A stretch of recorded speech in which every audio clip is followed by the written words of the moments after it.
The Church of What's Happening Now is presented by Onnit. This show is brought to you by Indochino. Go to Indochino.com or visit a showroom, and you're going to get premium suits for a fraction of the cost. Right now, our listeners can get any premium Indochino suit for just $389 at Indochino.com. Enter promo code CHURCH at checkout, and don't forget, shipping is free. Indochino.com, promo code CHURCH. And the show is brought to you by HelloTushy.com. Bidets are back, guys. The Church of What's Happening Now is proud to introduce you to HelloTushy.com. HelloTushy.com makes portable devices that spray your butt clean with water. Go to HelloTushy.com/church right now to get 10% off of your order. That's HelloTushy.com/church. Kick that mule, Lee. It's Martin Luther motherfucking King Day, baby. We could have showed up with some soul music, but this is the fucking soul we're talking about here. The Church of What's Happening Now, bitches. Monday, the 15th of the month. It's halfway there, and you're still dicking around. Kick that mule, Lee. I want them to feel the fucking passion of the Black fucking Crows. I want to thank my main man, John Petrovich. Here you go, baby. Why can't you sit still?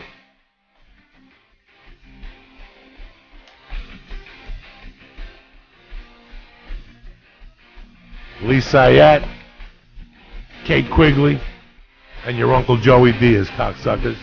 Here we go, Lee. Kick it. Bow, bow, bow, bow, bow, bow, bow, bow, bow. Bow, bow, bow. Are you fucking kidding me? Break out that syringe, bitch. What's happening, you bad motherfuckers? Kate Quigley in house. Lee Syatt, the Flying Jew. Heavy duty night here on the Church of What's Happening Now. Shroomages, reeferages, chocolates, tequila. We're going deep into the murky waters. If you're a Christian, hang up now. Well, Joey, when you were like going and like partying, what was your drink? Because mine was always tequila. That was mine. I used to switch. Fucking Southern Comfort and orange juice. Fucking. There was for a while I went on that whiskey 20. What's that other? There's like an aperitif. It's like called 36. It's got a number to it. I used to drink.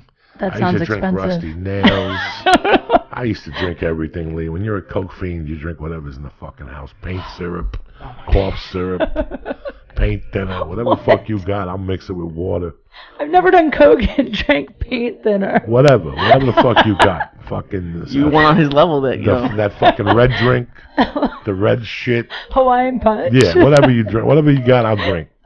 With rum, you just drank. You just became creative. When you're fucking a fiend, it's 5 a.m. You just become creative. You got tequila and milk. Go. You got fucking chocolate syrup. Put it in there too. No, that's I think that is how the mudslide was invented. So let me ask you something. So what you're telling me is that all the Asian girls get the hot guys? Yeah, I just said every guy I think has an Asian girl fantasy at some point. Every girl I know who's Asian has a super hot boyfriend. Really? Yeah. In fact, my ex-boyfriend was Asian and super hot. He was like 6'3", and he wasn't super into Asian girls. And I think I kind of developed a fetish for Asian men because I don't have to compete with Asian women. They're the only guys that seem to not be as super into them. That's crazy. Yeah. I am so fucked up, though. I'm literally saying this. I'm like, oh, I'm really fucked up. This makes no sense. Abort. When I was like fucking 28 and I got into comedy, I was thinking to myself, it would be nice to date like an Asian girl. They started getting really hot, like, you know. And when I came from Cuba, they were still like fucking to themselves. They wouldn't say nothing. They'd bow. Nobody would say nothing. But my first girlfriend on paper was really Chinese. When I was like 6, I had this little Chinese girl in the first grade that I would go to a house and play with her, and I'd go to a house and eat, and they'd give me like candy with the paper on it and shit. I'm not kidding you. They lived on 88th Street, and her father was a designer for Schultz. So we would always go see the early screenings of like Charlie Brown and all those motherfuckers. Oh, so cool. we were like friends all through when I was 6 and 7. Like her and I would hold hands and shit like that. But then I forgot about the whole thing and I moved on with my life. And then they started getting cute. I don't know what happened. You know, you started seeing Asians and they were mingling in white clubs and shit. Not that I, was going to clubs. But then I started dating this crazy girl and she had a Korean girlfriend. And we all became friends. And she had a boyfriend and we all became friends. The chick was fucking banging. And one day my girlfriend came to me and said, I'm moving to New York to go work in publicity. And guess what? The Asian's boyfriend, he had to move to Washington State to pursue his master's degree. So it was like fucking bringing a mouse to the cat. You know what I'm saying? I just think I think they're just so cute. They're so... The girls? Yeah, the girls they're are beautiful. petite, but they have little waists and their faces, they look young forever. They're beautiful. Yeah. Korean girls, Chinese, Japanese, they're fucking beautiful. I love their bodies. I love how tiny really they attractive. are. Yeah. I used to want to be one. Even like my daughter's godmother's really a knockout. She really is. She's Filipino. She really is a knockout. Oh, yeah, they're beautiful. Yeah, she really is a knockout. I didn't know you dated Asian men. I've dated 2 Asian guys. Good. Yeah. I'm into Asian guys. I like them. Good. No, you're a fucking savage. I'm surprised. I'll date any guy. I'll date any kind of guy if he's cool and cute. He could be Asian or what. He can be whatever. I'm into Middle Eastern guys too. I just found out. Really? Yeah. No shit. Look at you. One minute you suck a Middle Eastern dick, the next minute you got a bomb on you, fucking yelling at people. Joey. Save Tehran. Who the fuck knows what they're gonna do to you? Next thing you got your eyeballs closed, you can't sniff. You know, who the fuck knows? I don't know nothing about nothing. What the fuck do I know? But that's good that you're out there. You're doing comedy. You were in fucking Sacramento last week, which is a great club, and I tell you, it's a fun block. They love you. I was out with all the waitresses after the show. How about my big girl, the big blonde? Oh wait, Corey, the bartender? No, she's a big blonde. She got really big. She went on depression pills or something. Oh. And mixed it with cocktails, and it was all over. She's really nice, though. I love the girls up there. They've been up there for years. Yeah, they all love you. That's a great club. It's the best. It was so much fun. And down the corner, they got a Red Lobster. They got the fucking thing across the street. They got the sushi place around the corner. I know, because I talked to you, and you said, oh, they got a great sushi place around the corner. And it stays open till 1. I started asking around about it. Did you go? I didn't get there, no. Where'd you eat the 4 fucking days you were there? I ate at the club. Did you eat at the hotel? Did you get the free breakfast? I got room service one day. Yeah, there's free breakfast. I got room service one day to watch football with friends, and it was $60, and it took 2 hours because they order the room service from like a hotel down the street. No, you can't. Yeah. There's no room service there. That hotel is simple. You keep it simple. They got one elliptical. Yeah, they got one kettlebell and they got one fucking thing. It's in a hut. They keep it simple there. There's no drama. It's literally in a hut in the middle. The gym is a hut. It's a hut. I know. I've been staying at that hotel for 15 fucking years, and I love it. I love that hotel. I love the whole block. Why don't you switch hotels? Because listen, the rooms are amazing. It's one of those clubs that you don't switch hotels.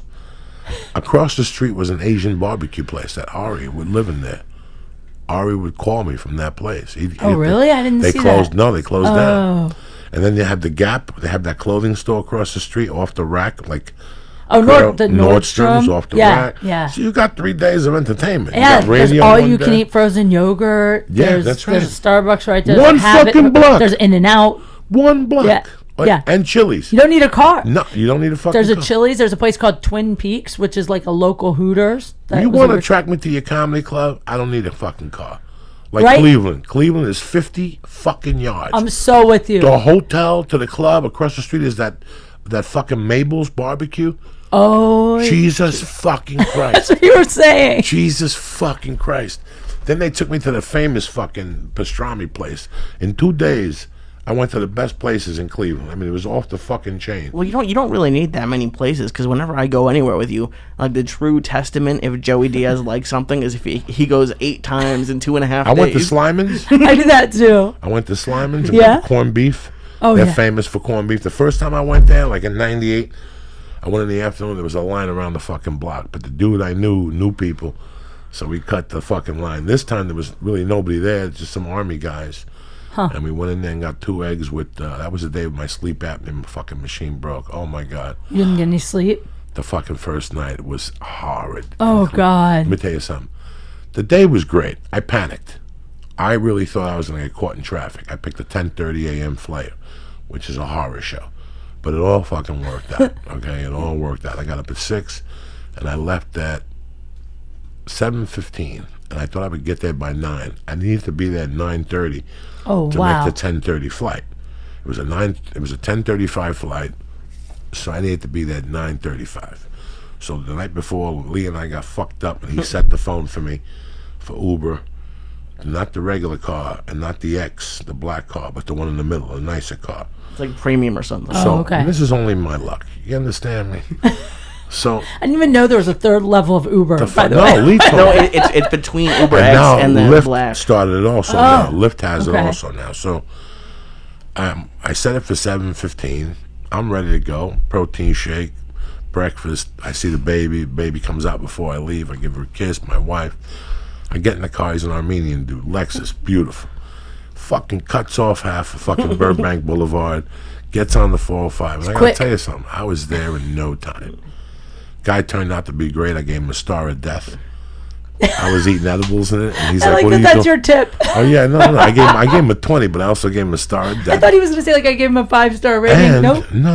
You ready for it? I don't even know how to give somebody a 5-star rating. So you ready for this? Yeah. He goes, "You want me to pick you up on Sunday?" I go, "Yeah." Only an Armenian could figure this shit out. He said, "I'll pick you up, but fucking, I'll do the Uber for you in the car, so you don't have to." Tremendous.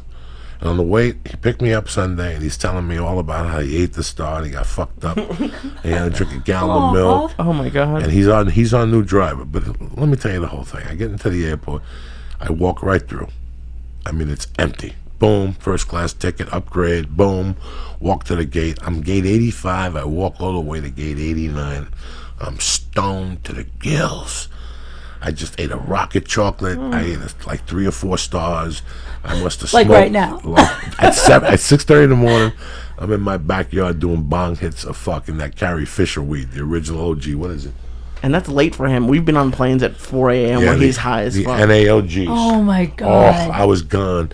And I usually eat at the airport. I was too high to even stand up. So I'm just going to sit right here and mind my business. You were too high to eat? The gate was empty, guys. And all of a sudden I hear, "Help, help, help, you motherfuckers." And I'm like, what the fuck? Oh, And all of a sudden the door swings open on gate 89. I tell you about this, Lee? You told me, but I didn't know he came from the He tarmac. came from the tarmac. Oh no! A dude What? crawling on his arms. And he's like, "You motherfuckers left me united. You motherfuckers. I hate you. You fucking left me down there." And all of a sudden, there's 3 employees, two black dudes and a black dude, a black It's chick, crazy. and a white dude run to him and they pick him up and he's like, "Get the fuck off me, you son of a bitches! I'm gonna sue you!" And he's yelling. This at is him. on the plane. This is no. Or no, outside, still in the airport. It's still in the airport. Only a couple of people seeing this because the gate was empty. 88 and 89 were empty. wow. 85 was with my gate, which had a few people. I was early as fuck. I'm stoned as fuck, and I found this vapor pen that fucked me up. I was smoking on the way in the Uber. God. So I get to the airport, I'm on fire. In comes this dude. The black dude runs down, gets the guy's wheelchair. Obviously, the ramp agent left him down there and said, "I'll come right back for you." And they closed the door and shit and left him there. He tipped the wheelchair over and crawled up the ramp. No. Yeah, listen, this is fucking crazy. So they get him in his wheelchair. He's like, "Fuck you." And they're like, "Is there anything we can do for you?" He goes, "You made me miss my ride." And he's yelling at him. Blah, blah, blah. I'm sorry, kid. He's yelling at him. Finally, I go, "This fucking guy's going to go to jail." And he was white. He was a nice white dude. I went and I bought a water for fucking $4. And I brought it to him and I grabbed his arm and in his ear I whispered, I go, "You're going to go to jail. Stop cursing. It's a federal fucking building. Yeah. They're going to throw you in jail." I don't give a fuck. But he's white, so he's going, "I don't give a fuck." 'Cause he's white. And he's yelling towards them like white people do. Like Yeah, he's trying to yeah. yell towards them like, Like he can get away. "Fuck It's them. fine. It's all fine." Fuck them after what they did to me. They left me. He was like one of Rambo's people. White people. They left me. They're so right. He was such a sweet white dude. That's what I'm trying to say to you. And he goes, "I just came to San Antonio. I visited my kids. They ruined my fucking vacation. I'm in a home here for people that are fucked up." And he's a vet and stuff. And he goes, "Now I don't know how I'm going to get home." And he's yelling, he's screaming. I had a yardstick and 220s. I just gave him the 220s. And I pushed him a little bit, and he said thank you. He ended up being from New Jersey, the dude, from like some part of New Jersey in the middle, and we ended up talking a little bit, and then I saw some dude in a cart, and I go, can you give him a ride, please? And I gave him a fucking ride. I get to fucking Cleveland. I walk into Cleveland Airport, I'm excited. I'm like, I'm here. You know what I'm saying? I go to the hotel. The two producers were on the plane with me. I was talking to them, the writers of the show I pitched. They were on the plane going to meet with the Browns. So I said, let's meet somewhere. Call me when I get to the hotel.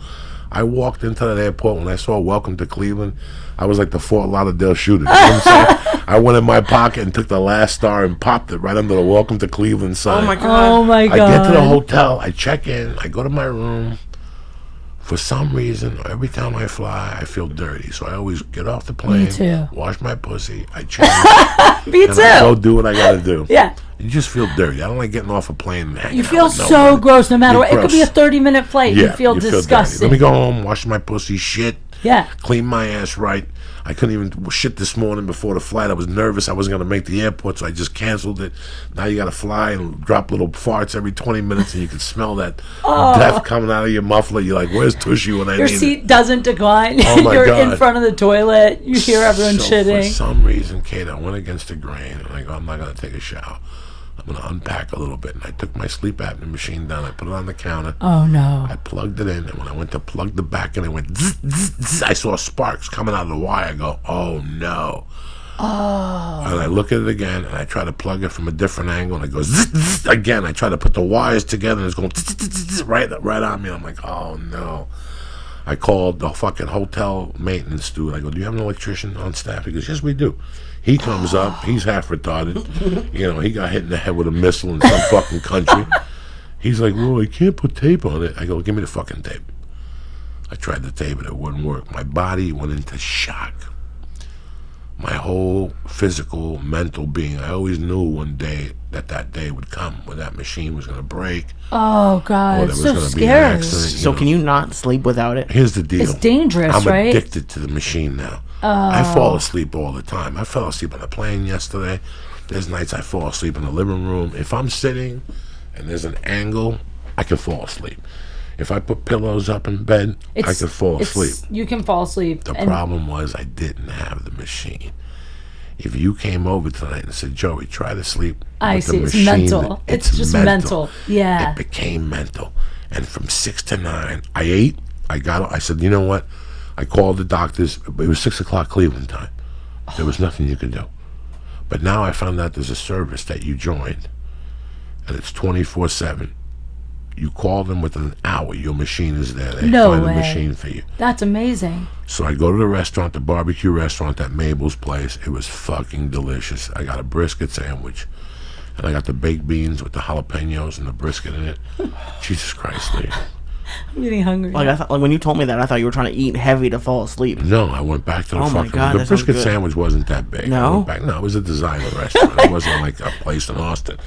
It was delicious. That's a I good went, idea, though, to eat heavy to fall asleep. I like. Yeah, that's what I was thinking. That's a I good went plan. back to my hotel room and just panicked and panicked and panicked and panicked. I called the doctors. Nobody returned the call.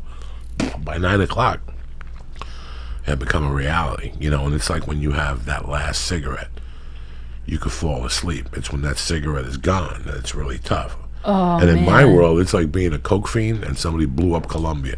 Yeah, Like, yeah, you can't of course. get coke no more. Like at 9 o'clock, that's what it was. You can't get coke. You Like, literally you're- can't sleep without your it. machine, and now it started messing with my head. Really, like, so it wasn't like I imagined. I had radio at 6. You know, guys. I Are don't know you what to tell afraid of falling asleep? Because you stop breathing, right? Isn't that You what stop happens? breathing, but if I put enough pillows and shit and put the TV on and sit in a certain position, I could fall asleep. I've lost 100 pounds since the sleep apnea. I'm breathing a Wow. lot better. So all these things come into effect. It's not the sleep apnea. Even though I had a really bad case of it, it's not the sleep apnea I had when I walked in there. You know, and a lot of it I blame on the jiu-jitsu. The jiu-jitsu's really helped me overcome the fear of being on my back. That back, when you have really course. severe sleep apnea, you basically wake up on your ass every night. You feel like you're suffocating. Oh you, my you wake up like you're. God, you yeah, wake that's what I'd up. imagine. You wake up holding your chest, breathing like if somebody choked you, and you're about to fucking die. and God. and it goes like every fucking 15 minutes. I remember taking, at one point when it got really bad, I would take 4 Tylenol PMs. That could knock out a fucking gorilla. Wow. And the sleep apnea wouldn't allow the Tylenols to let me go to sleep.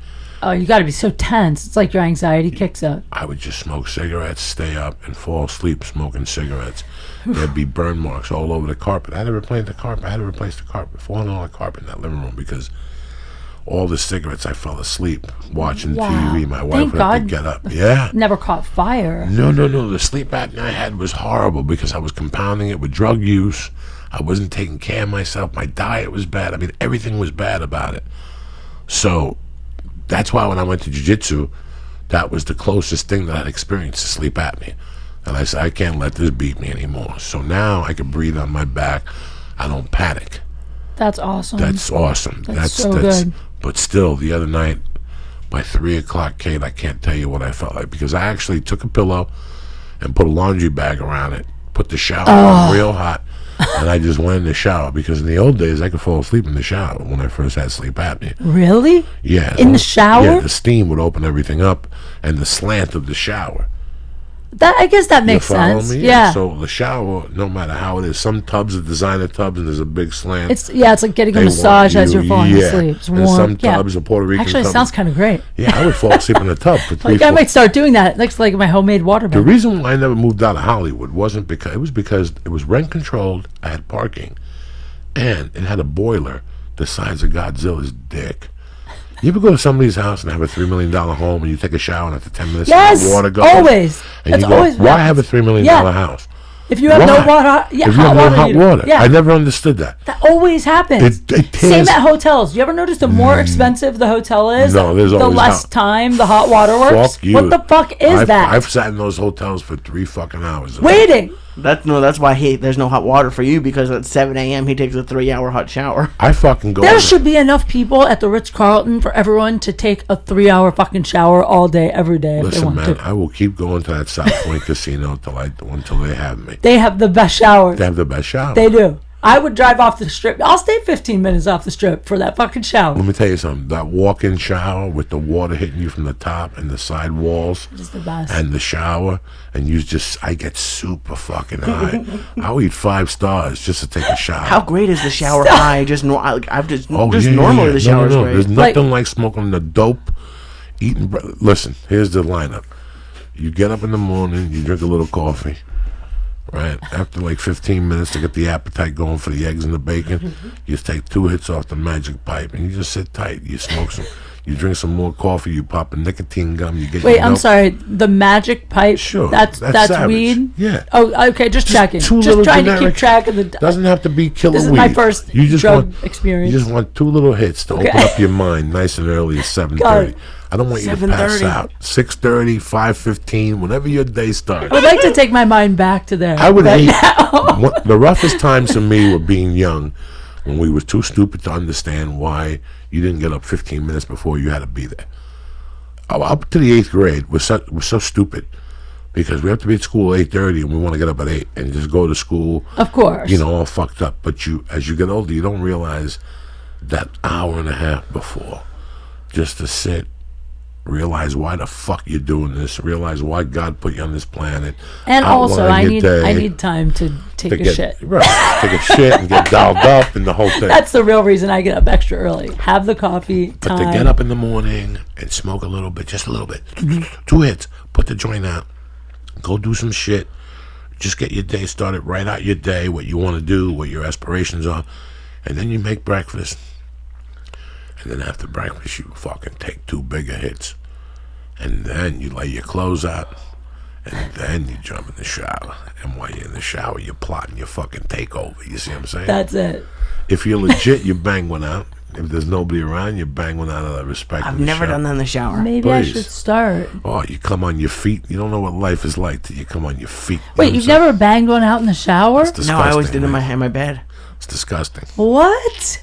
Yeah, I don't know. Better like a desk chair. The shower, though, kind of gets me in the mood to do it sometimes. I'm not a dude. I mean, maybe it's different. Maybe the shower's not... No, you're there. You might as well. You shaved, you shampooed. Yeah, you feel good. You did everything you had to do. You might as well bang one out and leave the house in tip-top shape with no regrets. Oh, I don't think I'm not masturbating in the morning. I'm jacking off. Oh, no one thinks that. Yeah, no one, everyone knows. So when you that. get dressed, you go in the fucking car, you start your car warms up. Yeah. You take a breath, you look around, you've already covered all your bases. You had a nourishing breakfast, you got high, you washed your pussy. You did everything that was needed already by 9 a.m. I love it. I love starting the day with an orgasm. I do every day, don't you? What's that? Start the day with an orgasm? No. This is like when I'm in a hotel. Oh, okay. I am done with morning sex. That's it. No? Well, I didn't say more. I forget. You have another person there, so it's not the same. I get anxiety now. And the last couple times I've been breathing too heavy. And it's like, if you want a heart attack, fuck around before Wait, you have morning sex and makes your anxiety worse all day because you're breathing heavy? No. The last 3 or 4 times, it's fucked my world up in the morning. Oh. I love it. I love eating monkey in the morning and all that shit. But it has given me so much, like I get so hot and bothered and my pulse goes up. And I can't breathe right. This is the most amazing reason I've ever heard for not wanting to have morning sex. I'm 54. My heart beats weird. Yeah, the reason he doesn't want to do it is he thinks he's going to have a heart attack. I think I'm going to have a heart attack. You want to survive the day. Most people have heart attacks before lunchtime. He's like, I want to fuck, but I'd rather survive. The last time that is the silliest rule you've had. The last time I had to get up, walk outside and get air with a towel on. My wife's like, what's no. I had to hold my heart and breathe. Stop I got pale. Yeah, so that's in the middle of the morning sex. Yeah, something happened to me. Like my valve went crazy. I don't know what the fuck happened. So I'm like, that's it. You know, I'm not a huge fan of morning sex anyway. That's the whole thing. Why? Because this is the thing. The only time I want morning sex if it's like fake morning sex where I kind of half woke up while he was still sleeping and I freshened myself up a little bit and then came back and pretended to be asleep and then we have it. No. Otherwise I feel grungy and I don't like it. No. All right, so I give you a stabbing at night. You wash your monkey before you go to bed. You don't want your monkey to go to bed with that condom juice on it and shit. So now you go to bed, you wash your monkey. Overnight it marinates. It's like a turkey in Thanksgiving. Thank you. You don't cook the turkey. You let it boil. So when you wake up in the morning, your little monkey has a little wang to it. You understand me? Not like a funky wang. Okay. Just like a little different type of wang. Like it smells like gunpowder or something. Just let you know it's there. And in the morning, it's tremendous because you just touch it and you can see it get nice and wet. The juices. Then you get that little...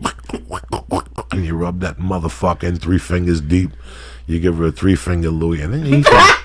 Then you eat that monkey in the morning, and I got to tell you something. Eating monkey in the morning is top shelf. Wait a minute. What? That's when it's the best? I thought you were saying you didn't. So you love the morning sex. I love eating somebody's asshole in the morning for breakfast. That's my world. I thought that was going in a whole other direction. No, I thought you were eat her like monkey. After it's gross all night. You eat her monkey. No. I like it with a little whip to it. It's got to have some wang to it in the morning. I really don't like. Girls say this all the time. No, when you soap it up, like it smell like Irish Spring, I don't like it. Well, never gonna smell. That's why you got to work it and get the old geese out of there.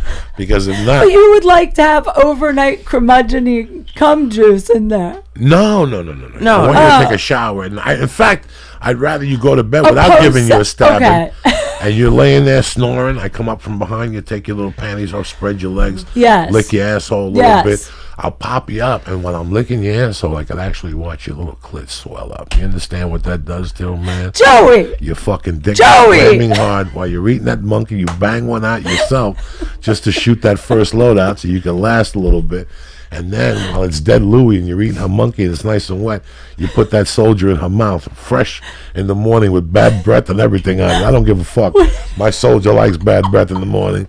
You suck that monkey hard. And now that soldier's hard, your monkey's wet. While you're sucking my monkey, I'm finger banging you on a phone sex with 3-finger Louie, and I got a pinky in your asshole because I got dexterity. 3-finger Louie. And then I switch back, I flip you around, and I bang you from behind. It takes a minute. You come fast, I come fast, and the party's over. Now we take showers, you make oatmeal, everybody goes to work. This is kind of turning me on a little. It has to turn you on. But Joey's a savage and eat. Way before the white hair and shit. Damn it, I Joey. was an ugly dude, but I could rock your fucking world, you dirty bitches. I could, and that's, you have to have secrets. I wasn't good at sex at night, but in the morning, somebody eats your pussy and eats your asshole for breakfast. Your whole day is dead. Like, wow. Joey's not my type, but there's something about him. Hang on, I got to change my plans for tomorrow morning. I was going to say, Kate's outside clutching her heart with I it. know. Dog, that's the whole patois. Oh my god. Holy The morning shit. is real love Yeah, in the if you're morning. gonna do it like that in the morning, you should do it That's every the morning. That's the whole thing, man. The pussy leaks more when you look at the sheet. There's a little circle under it. You Because changed you've been my whole eating it. outlook on morning sex. You're fingering it, and it's getting that juice out of it. Who the fuck do you guys think you're dealing with? I've been around the world 3 fucking times. Shit. I was never fucking, when you're not a handsome dude, God. you got to work it from different fucking angles. The great Thomas Ward had a joke that he wasn't a good piece of ass. Joey's giving a sex workshop today, by the way. The great Thomas Ward, a comedian friend of ours from the store, used to have one of my all-time favorite jokes that he wasn't good in bed, but a lot of shit would happen while he was fucking you. He'd break windows and light fires. I think, Joe, you should start a teaching class at the Learning Annex on moves for guys. This is something that... No, because even when you describe it, it's like reading 50 Shades of Grey. I'm a dirty, dirty, dirty dude from all that. Remember we had discussions But like the way you describe sex, guys need to learn about it. Wait, This could be a mission. I almost said Kate. Yes. Why is it? Because if any other guy said what he just said, it'd be creepy. It'd be so creepy. But why is it okay for him? Because he's a Casanova. What's a Casanova? I don't know. You've got that like suave, like Let me tell you something, man. Italian, sexy, voice. Those years of doing blow is really like parts of it were disgusting sex, but parts of it were really sexy. Like I got to learn a lot about what women were made of. Like it's not just giving head and whatever. Yeah, there's so much more. It's like when a woman's vagina opens up to you and it gets warm. Like there's a woman's love, like when you pull their hair from a ponytail and their hair goes down straight the way you're wearing it now. There's so many different looks of a woman, There really is when you're making love to. It's fucking tremendous, man. We're gonna be the first podcast to get kicked off of iTunes. Fuck that. We're Can just that talking happen? about the truth. We're talking about the truth. Oh my here. god! Listen, if you're talking about the truth, they can't kick you You off. pull the hair? No, I'm just saying. If Kate's Everyone hair pulls is up, hair. You don't pull hair? you gotta pull No, hair. that scares me. Lee, you gotta why pull don't you their pull hair? You gotta grab their hair Yeah. and rip it around your hand. Women want you to disrespect them in bed. Oh my god! I mean, listen, for real, women in bed, all the respect flies out You the window. fucking Women animal. want you to be an animal. Suck For that real. pipe. You finger them, Suck pick them that up. Oh, suck that pipe. That's the best. When they look at you and they go, pipe? Right. Fucking suck that Suck the pipe, pipe. and shut the fuck up. Do another line of coke. By the way, Not every speaking girl of wants this. speaking of sucking the butt helmet. pipe hole. Yeah. Last time I was on here, Right, I you spoke about the anal admitted sex. about the anal sex. Yeah. Did I tell you I was in Las Vegas? And the anal sex story, by the way, never had more phone calls from family. Do you know how widespread your show is? People heard your show that I'm like, how is my great grandmother in Idaho listening? It was amazing. crazy. Yeah. But I ran into these 2 guys in Vegas. They come up to me and they were like, hey, are you Kate? It was like 3 a.m. in a casino. And I was like, yeah. And they were like, oh my God, we watched you on Joey Diaz podcast. Can we buy you a drink? And I wasn't trying to like hook up or anything. So I was like, oh, thanks. I'm cool, but I'm good. But thanks a lot. And they were like, no, we're not trying to bang you. The one guy goes, I just wanted to thank you personally because you're the reason my girlfriend let me try anal. And I was like, wait, that's my legacy. guys will That's what bring you it- took away. These fucking animals will bring these podcasts and make their girlfriends listen to it and go, see, I told you. Yeah. I told you it's fun to do it in the ass. And you're like, oh my God, guys. They come to shows and tell me. 100%. We did the pigeon. We did the whole fucking thing. I'm okay with. I felt like okay with that. Like I felt like that was my big contribution to his life, as he got his girlfriend on board, and and they seem happy from that There's encounter. a scene in The Departed. You ever see The Departed with Jack Nicholson? Yeah. Actually, I don't think so. Yeah, there's a scene in The Departed where they're doing opera. There's an opera scene, and Jack Nicholson has a hot girlfriend. But that night, he brings his girlfriend and a black chick, and they're banging each other. They show a scene of them banging each other at the table, and he's got a bowl filled with coke. Remember that scene, Lee? And he's like, you girls want to do coke? Let's do some fucking coke. And he just starts throwing the coke at him. And just that looks so fucking sexy. Just to throw the coke at you and just lick you with that fucking coke and How is this happening? snort lines off your fucking stomach and off your legs and put some on your clit and numb it and then go back to it and work Just that the motherfucker fact that Jack with a Nicholson hammer. turned you on. I know. Jack Nicholson throwing coke at the black chick and the white chick, and they're naked in bed. Yeah. And he's got a robe on. He just walks in and he goes, "Your girl's on." And you can see they did makeup on him. They did his eyebrows to make him look eviler for the scene, like coked up. And he goes, "You girls want to do coke? Let's do some coke. Or here's some coke." He just starts whipping it with the coke. And I was like, I could see myself in fucking 87 doing something freaky like that. I mean, sure, who wouldn't? Oh my God. How funny. How something about me brings out the old sex stories in you. Well, no, because we're talking about all that disgusto shit. Disgusto, yeah. Yeah, it's all disgusto. That's the cocaine disgusto talk. What about shit? You said that you ran into a friend who shit her pants in bed, or what? No. I didn't have a friend. She was an acquaintance. And the rumor goes she lived in L.A. and I knew her. And one day I said, "What happened? She don't work here no more?" And they said somebody fucked her in the ass. She shit the bed. And he was a comedian. He told everybody, and she got so embarrassed. She moved. I don't know the exact. I would move out of the country. I don't know if that's even the real reason. I just had to be. I would move to another state if I shit the bed. I would be so embarrassed. I don't think I could ever face anyone, because you know how the comedy community, it's so small. Everyone talks. You can't. That's why I said to you can't do nothing with a fucking comic, like get off. No, if you shit the bed, that is getting around. You're done. Oh, that's getting around. Everybody's. We're all gonna know about that. You have to leave. You can't stay after that. Not that story. I shit my pants at Ventura Harbor Club. Did I tell you that? No. Yeah. On stage? No. Well, very close. I was headlining Ventura Harbor Club. The guy going up before me had like 3 minutes to go. And I've been taking this herbal supplement for my anxiety. And so it's Why don't you just take Xanax like everybody else in fucking Hollywood? Because I don't take herbal anxiety. I don't want to. I don't want to get addicted to it. Dope? It freaks me out. I probably should do that, but Smoke look, I get crazy. Like I get a little like too giddy when I'm. That's fine. I'd rather you giddy than having anxiety and shit like that. Yeah, I know. Well, I got this stuff though, so it's like citric acid, but like in a powder form, and it's supposed to calm you down. So that last couple days, I was starting to feel really anxious. And on my way to Ventura Harbor Club, I called my friend and was like, "I got bad anxiety today." And she was like, "Have you been taking the calming powder?" And I was like, "I forgot the last couple of days. That must be it. I'll take extra." Oh, no. So I made a bottle of water like this big, and I put like half of the... Does it change color, the water? Yeah, it turns orange. And you shake it up. You're only supposed to have a teaspoon. I put in like half a water bottle worth. I drank it on the way to Ventura Harbor Club. And then when I got there, I was like, man, I feel great. I'm so calm. And then I'm like, I'm so calm. I need a pick-me-upper. So I got a cup of coffee.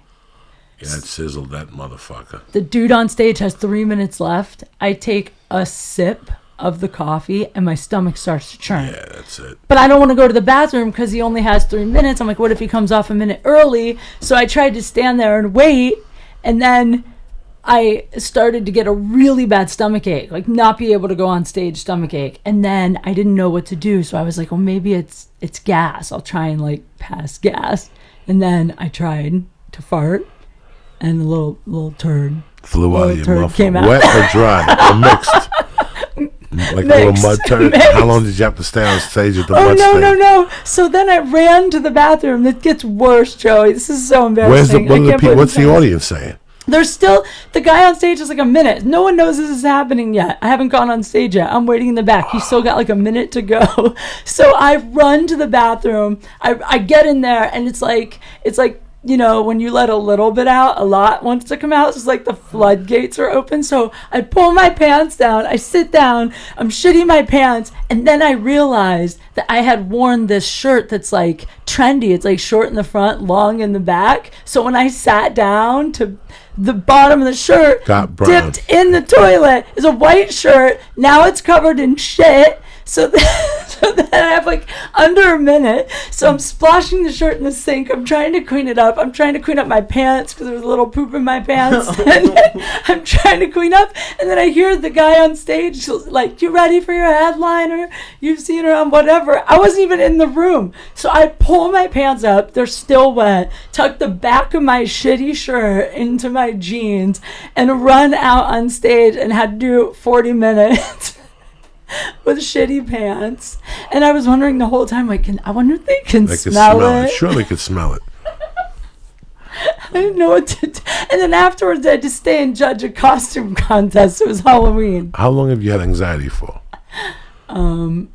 Really not bad until the last few years. I think it's just business. Did you ever take medication for it? No. I started getting it just before I quit blow, and then once I switched to reefer, I was good. Like once I started smoking reefer, and I didn't do any drugs, the anxiety went away. Then it started coming back about 2 years ago at the Comedy Store.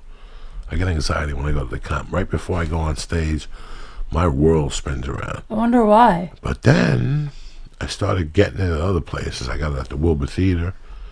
I got it in Connecticut a little bit. Yeah. When I shot the special, the first show I got it. The second show I didn't get it. So it's kind of weird how Really? It comes and goes. Like I try not to do edibles now. So that's why I'm asking, because I suffer from the same thing. Usually before I get on stage, if it's my stomach, you cut one of those farts, one of those fucking before you shit your pants farts. Egg farts. Oh, it's hard. And you're standing in the back of the store and people saying, "Oh my God, what's that smell?" And you're like, "I know." Yeah, and then looking around, I'm. That's from anxiety. That's that last anxiety. That's fart. your anxiety. Like sometimes I'll blow a fart just to get me out of the mess. Well, it's a good thing you're not taking the powder that I'm taking, or you'd be shitting your pants every time. When I got together with my acupuncturist 10 years ago, right, the first year, she goes, "You have to clean out your intestines. You know, I want you to do this." She would treat me for different things every other Tuesday. So some Tuesdays it would be my adrenals with my lungs, and then other Tuesdays she would clean my liver and my intestines and stuff like that. She gave me this powder one time. You know, like when you get ramen, that package they give you flavor powder? Yeah. Sure. It was the same size package. Okay. And she told me, she goes, "I want you to empty the package out like you're doing Coke and cut it in half and put half snort it into a gallon of water. Okay. Measure the gallon out." She goes, "No more, no less. Don't play with this stuff. These are Chinese herbs." I put half of it in there and nothing happened to the water. So I go, "She's got to be wrong." I put the whole thing in. Oh my God. What happened? What you just said to me on stage, on the way there. Oh, shit. On the way home, 2 hours on after. Stage? Yeah, it just broke down my intestines. I mean, it was like a liquid on stage. I sneezed, and it was like a little liquid, and that was it. She probably gave you what I'm taking for my anxiety. I ran out of that Comedy Store. I got back in that car on the way home at a light. I sneezed again a little bit, and I could hear it. Like when you put your cup in a McDonald's and you go into the thing or 7-Eleven and it hits like that's what it was coming out of my muffler like. Oh. And I still remember also on Highland. I was on Highland and Fountain. And I was almost home, and I had to run in. My wife's like, "What's that smell?" Oh, my God. And I go, "You don't want to know? The cops are I told her some fucking story. Oh, my God. My pants were brown. I had to go back downstairs that night, open the car. Oh, God. After I closed it, which smelled horrid. And I had to spray like interior Armor All. I had to wash it. I had to leave the windows open. The car smelled terrible. I didn't shit in the car seat. But just me sitting on this shit in my pants on top of the car seat made that car smell like death. That was the only bad experience I've had on stage. This is making my experience seem not as bad. Because I don't think my car didn't smell like shit. I didn't have to get it detailed. So did you clean it? You cleaned well, your muffler before you left? I cleaned it out before I left the club as best I could. I always carry Summer's Eve wipes just in case, anyway. No, they're tremendous. I really do. I keep them in my purse because I'm always like, you just never know. Like, I always try to make sure if anyone's going to be in that area that I've showered right before. Like, I'm a right before shower. But if I have to come from somewhere else, I keep the Summer's Eve wipes. It's funny. I used to date this girl, and one day I ran out of soap, and I used a Summer's Eve vaginal scrub. And I used to buy it on the road because it made everything shinier down there. Everything cleaner down there. My helmet. Does it really shine? Oh my God, smoking. Even Shiny. the skin, even the turtleneck skin that That's looked like I got hit by a car.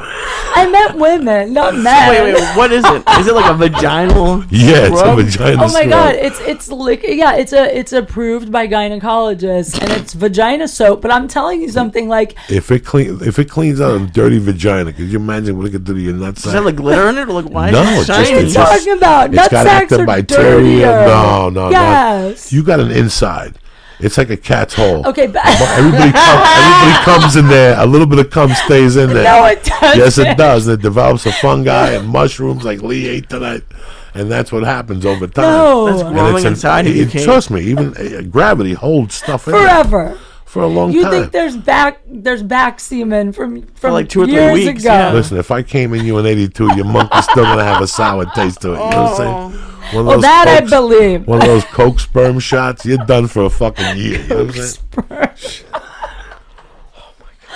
Oh my God. Disgusting. What are we even talking about? Who the fuck knows? I This is have why it's a no podcast. idea.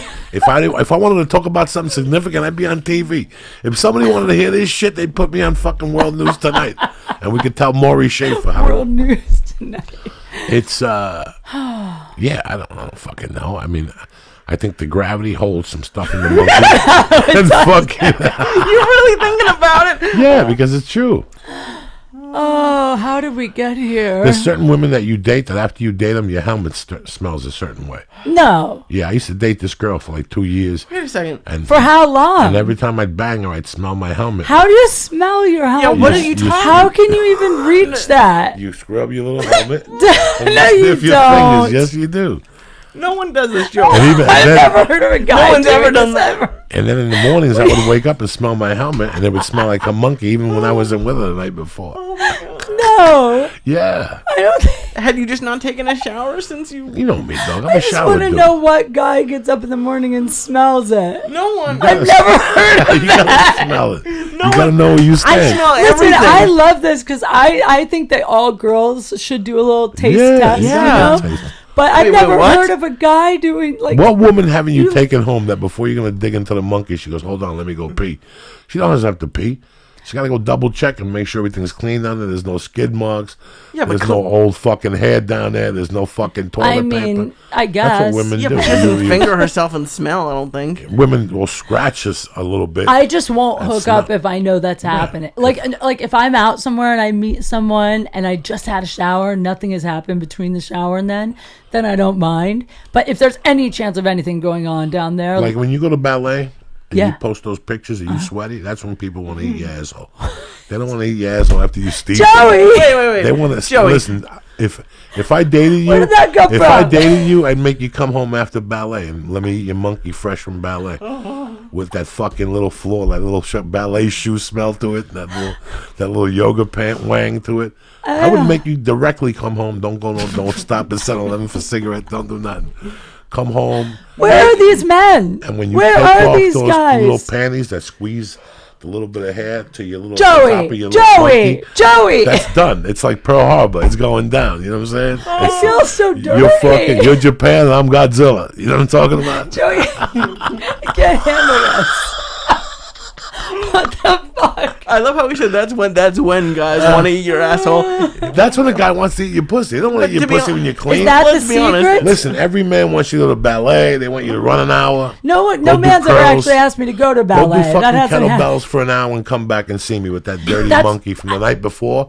A little grind. Like if you got up in the morning and just went right to kettlebell class, right from kettlebell class, you gotta get home. No. And let me eat that little swamp of death. See, I It's think all- that's definitely not something women are looking for. I just But- want to put that out there. But that's what guys like. They want to get that I fresh don't wang. think that guys Yes, want they do. swamp of That's Yes, a lot. they death. That's a do. lot of. That's a lot Yes, of wang. they do. Well, I No, it's I not just a want lot to of go wang. on the It's not a record lot of wang. to say that no woman wants a swamp of anything. No, they don't. It's No, not a lot of even- wang. It's disgusting. In your mind, you think there's a lot of wang to it, but there's really not a lot of wang do to you- it. wang? It's got a little sweat to it, and that's it. You pull the sweat beads aside. we have you different dive in definitions like of a- wang. I'm like, wait, we just changed sexes. I'm so fucking You, confused. you dive in like a hawk of death. You Oh my understand me? god, Joey, yes. It's the truth. What the fuck are we talking about here? I don't even Where's know, Tony man. Bennett, dude? Tony.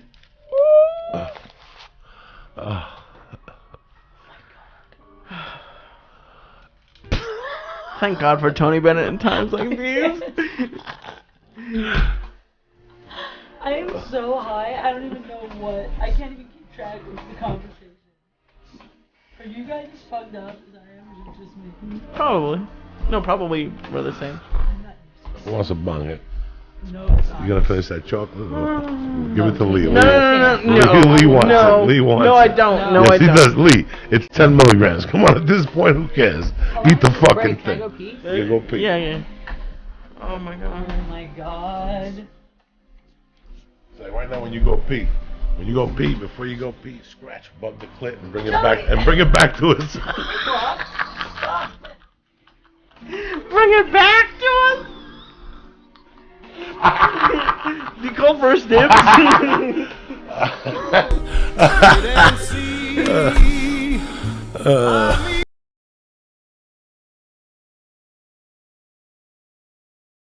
Dog, it's Monday night, cocksuckers. What do you want from me? Let me give some shout outs while Kate's out of here. First of all, on it, I love you to death. Thank you for the steel bells. My shoulders are looser. Everything's beautiful. I can't give you a deal on the steel bells, but I give you a deal on the protein powder and the Alpha Brain and the Shroom Tech. That's what I believe in, brother. That one of the two of those Shroom Techs before jiu-jitsu. I know a kid who eats 4 of them and drinks a cup of coffee and goes to jiu-jitsu and he flies through the fucking air like a ringling brother. And then you got... R.I.P. And then they're dead too, ringling brothers. That's all over the elephant. They shouldn't have whipped the elephants and shit. They were beating those fucking gorillas and the elephants and the tigers, and now they're out of business. But fucking, what was I talking about here? On it. Yeah, on it. I love you. Shroom Tech Sport, Shroom Tech Immune. I fucking love it, man. Alpha Brain when I fly, the Hemp Force Protein in the morning. Are you fucking kidding me or what? 20 to life, no parole. Go to honor.com right now and press in. Church. BAM! And get 10% off your order delivered to your house. How about Mr. 508? And GC Quigley and Casual DE and Jay Rama and Bobby Sharon. Happy birthday, you bad motherfucker.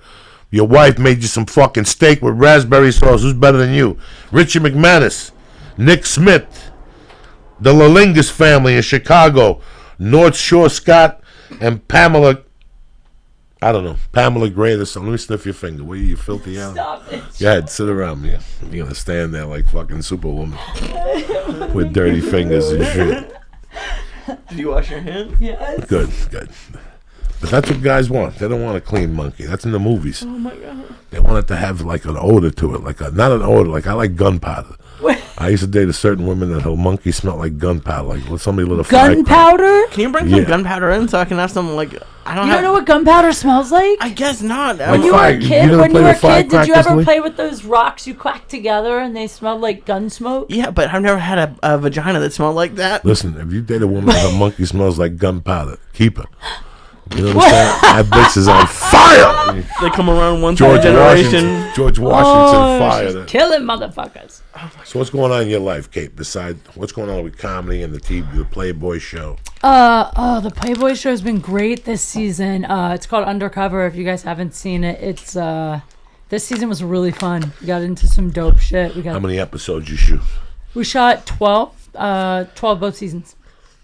It was dope. Andrea Lowe was in here. They canceled that radio show, huh? I know. I love that girl. She's so cool. I like it too, man. It was the Playboy morning show. I guess they're doing away with like live studio shows. It sounds like they're trying to make the whole network more funny and a little more mainstream. So I don't know if that's why they're doing it, but it's weird. And you have an agent, and you go out on the road every week.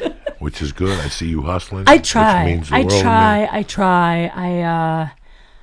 I don't know. You know what's weird about this business? I mean, you've been in it way longer than me, but it's like, it's crazy how I'll be hustling, and then a whole bunch of stuff happens, and then all of a sudden you hit like a wall where it's just slow as fuck or nothing's happening. And for me, like we were talking about anxiety. It drives you crazy. Because even if it's just a week, even if it's just 1 week, I look at my schedule and that week it's empty. From Christmas to New Year's, I was suicidal. Yeah. Suicidal. We did a podcast on the 26th, and the rest of the week, the baby didn't go to school, and the phone didn't ring, and I thought I was going to fucking shoot myself.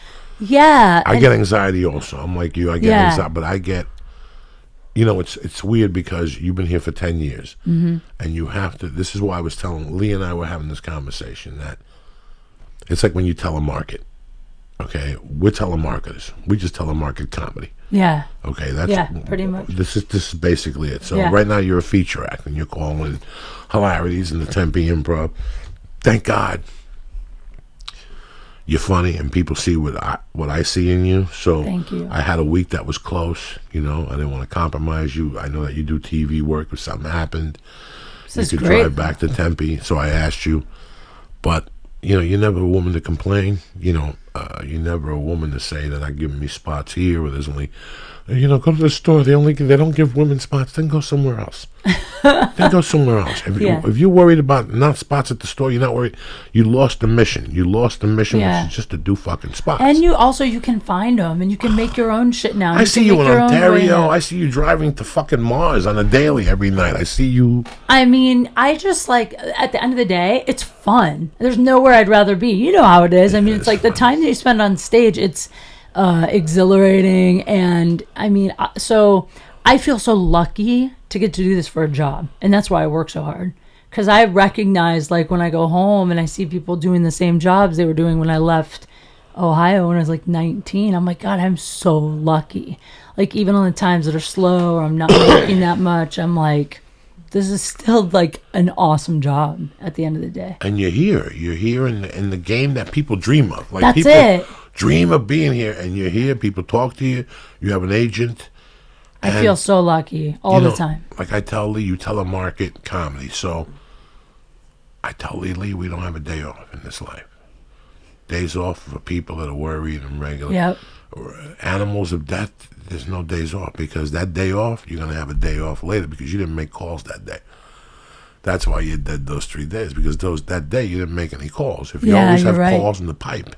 Always. If you have 6 things in the pipe, you got to assume 5 of them are going to go under. Come on, man. We're not fucking geniuses here. You just got to be on the hustle right now. I'm sorry, Lee. And here's something I've been struggling with. Okay, so you get busy, right? It's hard. What I've been struggling with is maintaining going out there and getting more for the following. Like this week, I'm kind of slow because last week I was super busy and I didn't really have time. Well, in time, you're going to learn how to mix both of them. Yeah, that is hard, though. You're going to learn how to do work in the morning, and in the afternoons, do that little hustle. Or you find enough success to where you can hire some help with that. Like when I was shooting my TV show the first season, and I was by no means making a lot of money, but I was super busy, and I couldn't get back to everybody to set stuff up for when it was over. And so I hired somebody to help me.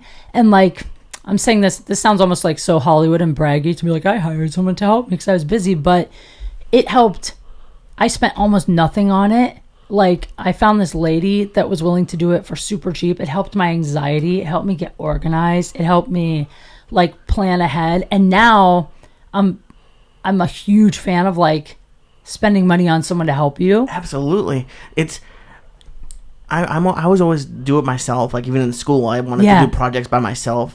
But recently, it's like, you have to treat this as a one-person business. And businesses sometimes get assistants or people to help out, and like it feels weird. You don't want to be like, oh, I have an assistant. It sounds douchey in LA. And people assume that if you have one that you're making a lot of money, but for me it was like, I would actually rather not go out as much, not have as much cool clothes, not have cool purses and stuff, but spend the money on that, just make my whole life better. There's this guy that I've been working with, a music guy, and he's really opened my eyes to that, because he goes, like, he just went to Cuba. His name is John Fulford. He went and he hired like these Cuban musicians on the street and just recorded an album with them. And then he goes and he flies to Albania to do like a deal, because he like distributes music or something.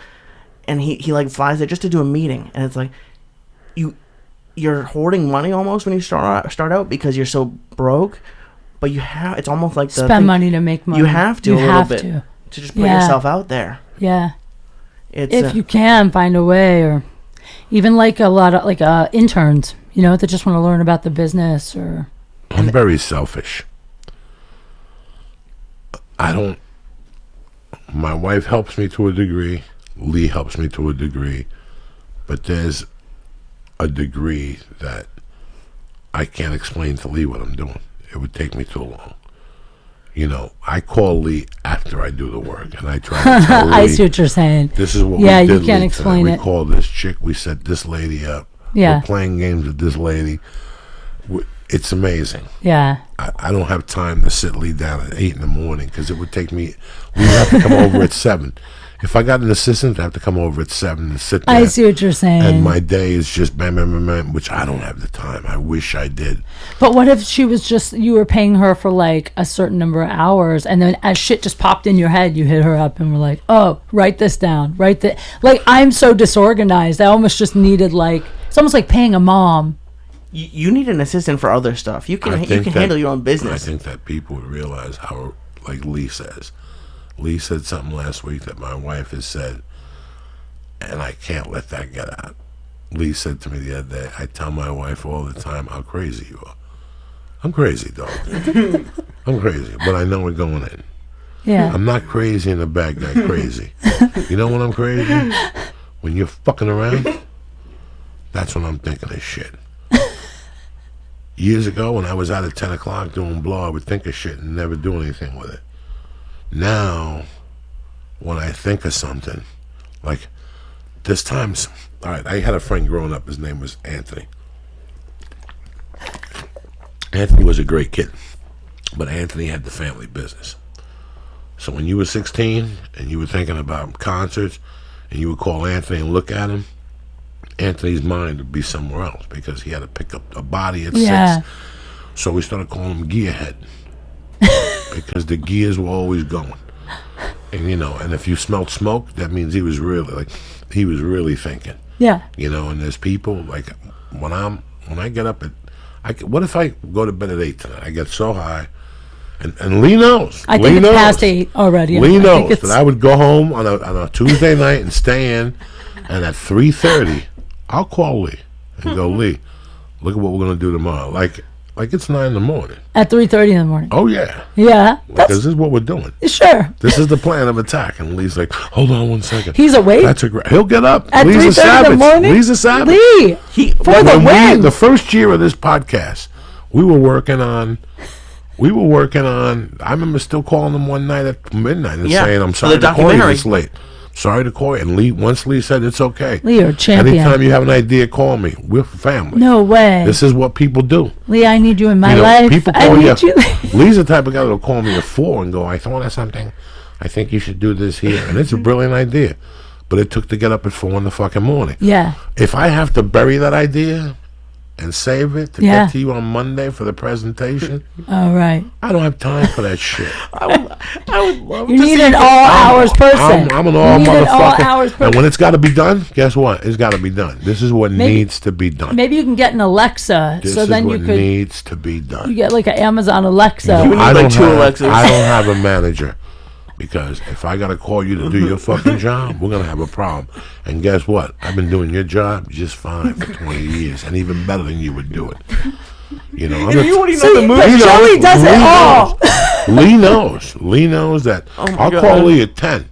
And I think anybody who's representing me, by the time they get in at 9, they got 3 emails from me instructing them on the move. Because sometimes it's not telling people what to do. It's the move that people don't understand. I don't have time to tell you about the move till after you come to me and say, You're right. How did you do this? Nobody could get to him. Well, he goes to AA. And he's friends with a friend of mine that goes to AA, and my friend put the bug in his ear. You following me? No, I'm not following you. I don't have time to explain this shit to you or nobody else how I'm going to make the move here. Are you following? My mind works No, it happens all the time. in a creepy, criminal, elementy type of way that when I say it to you, because it's like when I wanted the movie The Longest Yard. Yeah. It pissed me off that they wouldn't read me. What did I do? I was in Houston, Texas. I hired this guy to tape me with a fucking football jersey on and a helmet. And I sent the tape to Adam Sandler. He got it. And they called me and they took me to lunch. They wanted a star for that movie. I didn't give a fuck. That movie belonged to me. That's Why? so dope. Because they were looking at Tony Saragusa or Big Pussy from The Sopranos. They're not comedians. Sorry, I spit on your tit. They're not comedians. No, you didn't. It went right into cleavage. It was tremendous. No, it didn't. Even if I was a freak, I couldn't spit in your tits. You saw it go just right in your little titty there. Tremendous. You couldn't pay for somebody to spit in your cleavage. That's how good I am. Anyway. I don't even think that happened. I did not accept that. I did not accept that. That is the best story. I did not accept that because at that time I was following Paul Mooney at the Comedy Store every night. And let me tell you something. Those guys might have been a celebrity funny guy. But at that time, I was following Paul Mooney every fucking night. I would drive to die. I don't know too many people that drive to die. I was driving to die, and I would get so pissed about doing that. So you wanted to get better. I resented even not thinking that you wouldn't put me in your movie. I'm a real comic. I did comedy at Buffalo at the halftime of the Sabres game and got booed. That's a comedian, okay? Yeah. And I stuck it out. So when I made that tape and sent it, like, I was fucking that, I believed that much in me. You know what I'm saying? Yeah. Like, it was that It's much huge. belief. I couldn't teach somebody to do that. By the time I told my agent, when I got back was when I called my agent. I go, you're not going to believe what I did. And I think that happens all the time. A lot. I mean, because that's the thing in this business. By the time you tell your agent, you can't wait. No. No, you can't sit around and wait for that. That's, I think, the biggest mistake people make when they come out here. They get representation, and then they just sit and they wait for them to call. Yup. And now it's like, with everything you can do with social media, with Shit. a podcast. Bitch, let me can tell you do what so I much. did to that. Yeah, yeah. I mean, I just feel like it's laziness. And then I meet people that are like, well, they don't get in until 10. We'll call them at 9. yeah. I guarantee they're in the office. They're Jewish. They're in the office. I'll never forget. My first manager. I was trying to get in. I was a Cuban. Miami Improv had just opened. I would call him every day at 9. Did you get me into the Miami Improv? I called and left a message. She wants you to send a tape. Did you get me into the Miami Improv? Yeah. Because I'm one of those dudes that don't tell me about the tape shit. Yeah. I hired you to do a fucking job. I don't know nothing about no tape. Convince them. Yeah. Convince them. They're going to This is take what me. you are. You need this. Yeah. And finally, one day, I called Sarah, and she picked up the phone. The first ring, I go, Sarah and this is Joey Diaz. I've been trying to get in the club. She goes, hold on. Let me get my dates for you. And she gave me the dates, and I called that idiot. And I go, hey, man, how are you? I go, did you get a hold of Sarah? He goes, no. She never answers the phone. I go, grab the book. I'm in Buffalo January 8th or whatever, and in Miami the following week. And he shit his pants. I fired him 3 months later. I was just going to say, I hope you didn't keep him for That's long. how I work. Yeah, I mean, if they're not I helping don't you, have time then for fucking no. around. When I need something, I got to dive in there. And I dive in a little different. A couple months ago, I was on that tour. And they canceled the first 4 dates. Word was they weren't going to pay nobody. I heard a lot of people didn't get paid. Oh, the oddball thing? I went to my agent. I go, listen, bro. This is like me giving Kate money for a pound of weed from Lee. A bad idea. Guess who's responsible? On the street, if this happened, guess who's responsible? Okay, you are. Yeah. You better give me the 800 for that fucking pound. Yeah. Guess what I did? I called the guy directly, like a man. I said, I got a wife and a kid. I go, either pay me that money or we got to figure something out. Sure enough, he put me on the tour and he gave me 3 nights. No way. And we evened it up. And my agent kept saying, I don't know if he's going to go for it. You got I it called done. him and said, I looked at the Irvine schedule. Looked a little on the fucking white side, don't you Nuh-uh. think? That's what you have to do. And he put me on there. I go, you got to put some soul You just into got to that do it fucking yourself. Always. You just got to do thing. it And yourself. I don't have the confidence. I have the confidence in Lee for a lot of things. Lee knows. But in some rock and roll situations, I got to rock and roll, dog. I got to rock and roll. This is gonna, and this always has to get done. Gotta rock and Yeah, roll. we got to rock and roll. We ain't got time for church or none No. of that shit. This comes first, and that's what most people don't understand. Me, I don't give a fuck. The worst thing you can say is no. Get her on the stick. So if I got to tell you to get, situation happened a month ago with the special with CISO.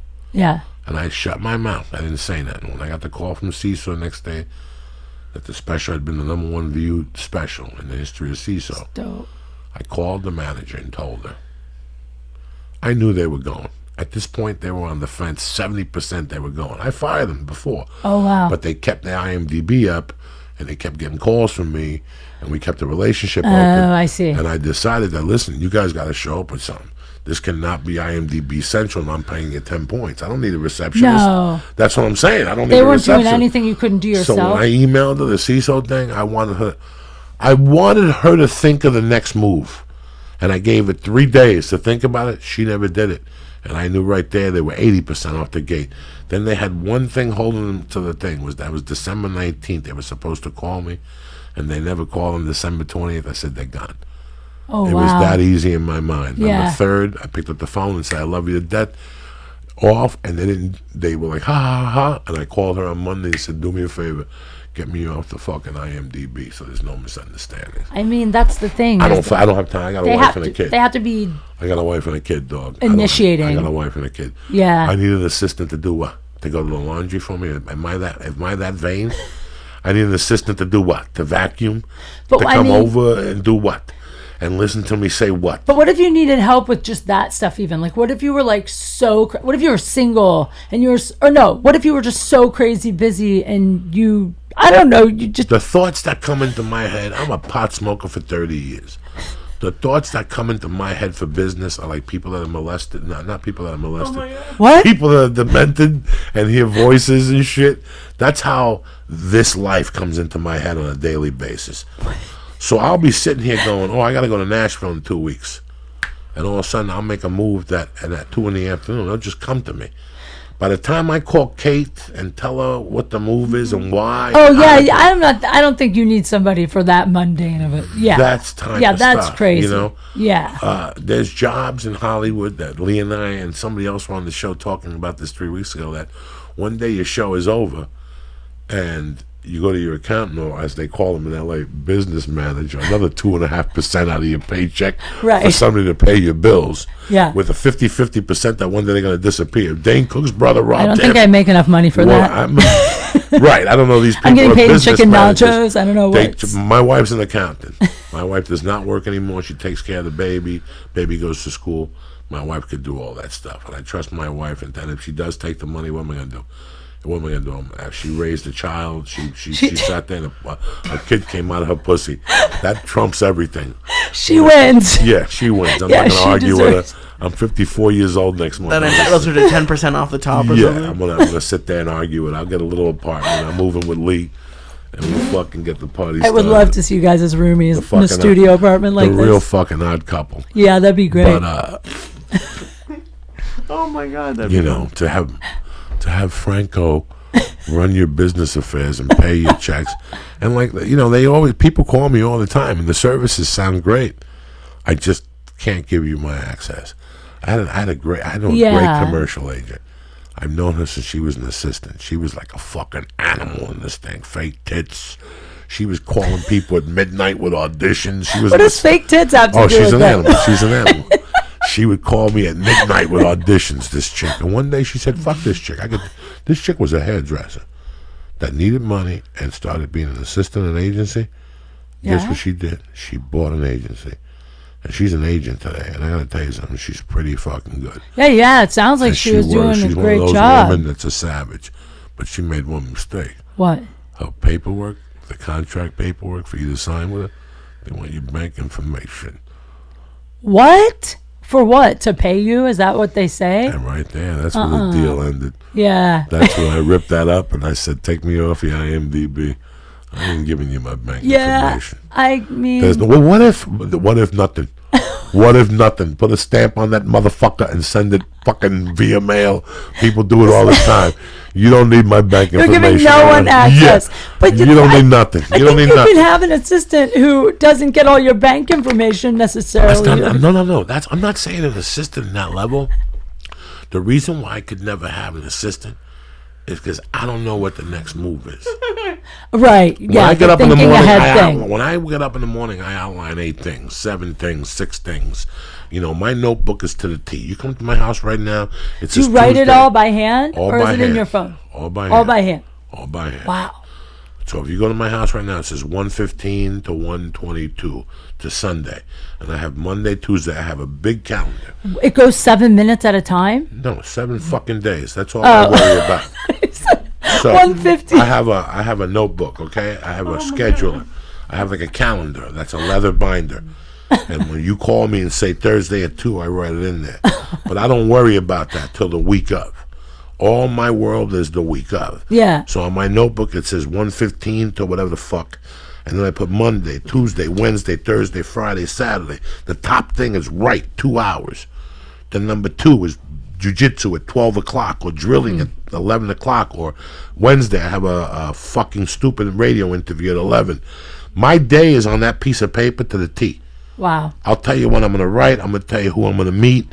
I'm going to tell That's you impressive. everything. No, because that's what you need to do. Yeah. I want to be responsible for all my time. If you join Weight Watchers, you know why you lose weight? Because at the end of the week, you watch what you fucking ate. And when you Good see, point. when you You see it written out I like didn't that. eat nothing all week. Yeah. I swear to God. Yeah, chocolate you're so cake, right. chocolate cake, chocolate You're right. cake. Yeah. You fucking ate, cocksucker. So it makes you claim responsibility. Yeah, that's actually brilliant. So if you see the whole week written out, looking at it, you're like, wow, that's really empty. You want your life to change. This is how the life changes. When you go responsible for the minute. I'm responsible for the fucking minute. I want to tell you where, like I tell my wife, I'm walking through that door at 2 o'clock. On Monday and Wednesday, I go to jiu-jitsu at 11:15. I warm up at 12. I do the class till 1. Then I do the fucking mobility class till 1:45. I'm impressed that you work out 2 hours. I get in my car at 5:02, 10:02, and I'm home at fucking 10 after 2. You know, I'm either home 10 minutes, 5 minutes to the T. And I do the same process. Wow. I sit down, sweaty and hungry. Sweaty and hungry. I sit down and I go right to bjjjournal.com. Come on. And I click the date and I write the move I learned and I write down that I got on the mat. And then I check my emails. Oh, wait. BJJ Journal is a jiu-jitsu thing? It's a jiu-jitsu I thought it was a porn site. No. Okay, I'm sorry. No. Listen, bro, I'm not a child. I'm a fucking savage. I was like, you go on there and journal? That's weird. I go to bjjjournal.com. I learn what moves I learned, how bad I did, and I write down the number. And then from there, I check my emails and I make my calls. Because if I took an hour to non-business, business is first, even if I'm hungry. So after I do all that, then I go in the kitchen and I make a protein drink. I drink that, and then my lunch is ready, and I'll run in the shower. I'll wash my pussy with the bacterial soap, so I get the sweat off me. I get my hair done, everything, and then I come out and I eat lunch. It's all a pattern. Wow. Then, after lunch, I go right back in the office and I make my calls. That's my call time. So if I fucking took time out of my money, which is jiu-jitsu, I don't make money by going to jiu-jitsu. Yeah. But I have to work the hour and a half before jiu-jitsu, which I do. I start working at 9:30 and I leave at 11. And from 2 to, that's my schedule. Were you always that self-disciplined? No. So how did you get that way? Because that's so hard for, because I do a million different things. We're in business for ourselves. Yeah. You are Kate Quigley Corporation. All these idiots, I'm the CEO of, you're a CEO sucking my dick. Kate Quigley is the CEO of Kate Quigley International. Yeah. Lee Syatt is the CEO of Lee Syatt International, and Joey Diaz is the CEO of Joey Diaz International. Whether I had a day job, I'm still Joey Diaz International, and you're still Kate Quigley 100%. International. Yep. Whatever you do, whether you're Bobby Sharon, whether you're Richie McManus, whether you're Nick Smith, you're Bobby Sharon International. That means you're a bit. Once you look at yourself as a fucking business it changes and you're everything. not fucking around. Yeah. You know, we walk around to at 28, nothing's happening. I went to law school because you're a fucking moron. You're a fucking mumbling fucking moron. True.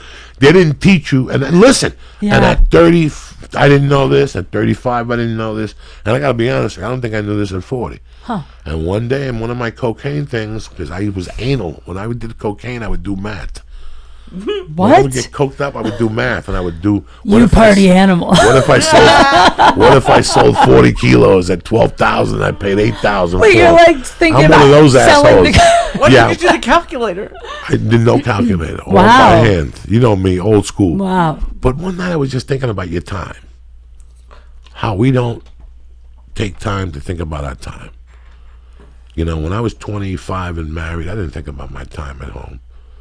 Now I think about my time at home, you know. Yeah. When I come to you, Kate, in 3 years, you're going to hit big, Kate. And what's going to happen is this. Your comedy's going to hit. Your TV career is going to hit. But then some fucking stupid agent is going to come up to you and say, Kate, you should do a reality show. And you're like, well, I already have a CBS show or a Netflix show or HBO show that I'm doing great with. And the other part of my day is spent on my stand-up. Plus, I have a boyfriend I love. I have a dog. You know, this takes... Right. You just don't wake up in the fucking morning, you're Kate Quigley. Oh, you go to ballet. You got to... I see what you do. I do go to ballet. You do everything. That's true. You swim. You play tennis. I've seen you with the tennis racket showing your ass bent over with the bikini. Not so much, but yeah, of course. One thing about you is you're hard. very athletic. You just don't become, you know, and when you become, you're 32 now, okay? 34. Okay, in 6 years, You have to work a little on it. Trust me, I know. A half hour more. You know what I'm saying? Trust me, I get so now it. I went from an hour and a half to 2 hours. That's 10 hours. Yeah. But some stupid agent's going to come to you and say, that I've seen 1,000 times in this town, and say, hey, he just called, and they have a brilliant idea, and they're going to pay you this amount, and you're going to be an asshole and go, I'm going to do it. And now it becomes the law of diminishing returns. I totally agree. Now your time can't. So you're going to slip somewhere. You're either going to bomb in Cleveland, yeah, and then the word's going to get out that she's starting to bomb. She's you not focused. Yeah. And they don't give a fuck. They're getting a commission. Once you disappear, they'll get some other hot blonde to come in when she's 18 and you're gone. You control all this. True. So whether you're a painter, an electrician, because let's say you're a construction kid and you didn't go to college, I'm sure that you have a dream. You want to be in a band. Of course. That's what keeps that day job alive, is that fucking dream. If you want that dream to happen, you got to document it. All that has to be documented on how you're going to get to that dream. Yeah.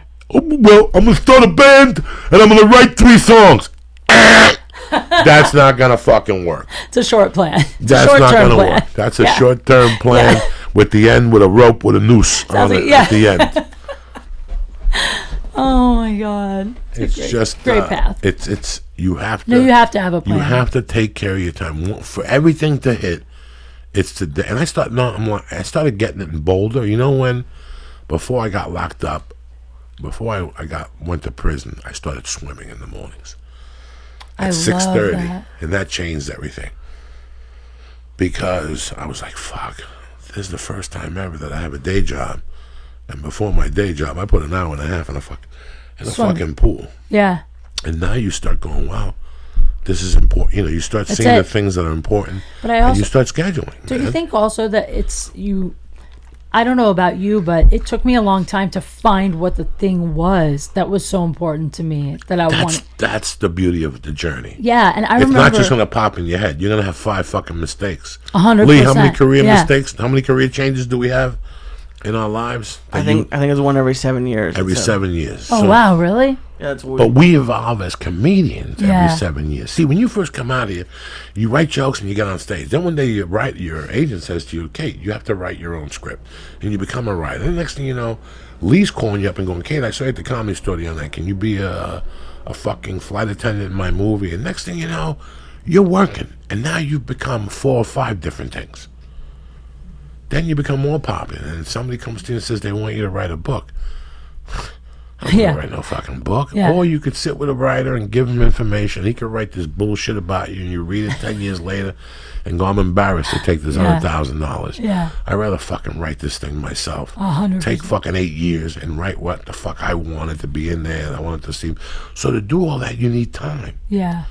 You know, it's time. Right. So it's time management. It's time management. It really is. People who go into business for themselves, the reason why they fail is time management. Lee will tell you. Lee knows. So true. I don't know how to do it with my time. But the first thing with time management, when you're in self-business, is to take care of yourself.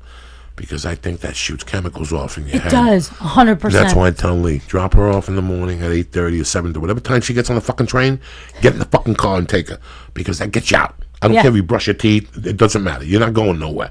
Take her to the bus. Take her to the bus. Because once you're out of the house, then it wakes you up.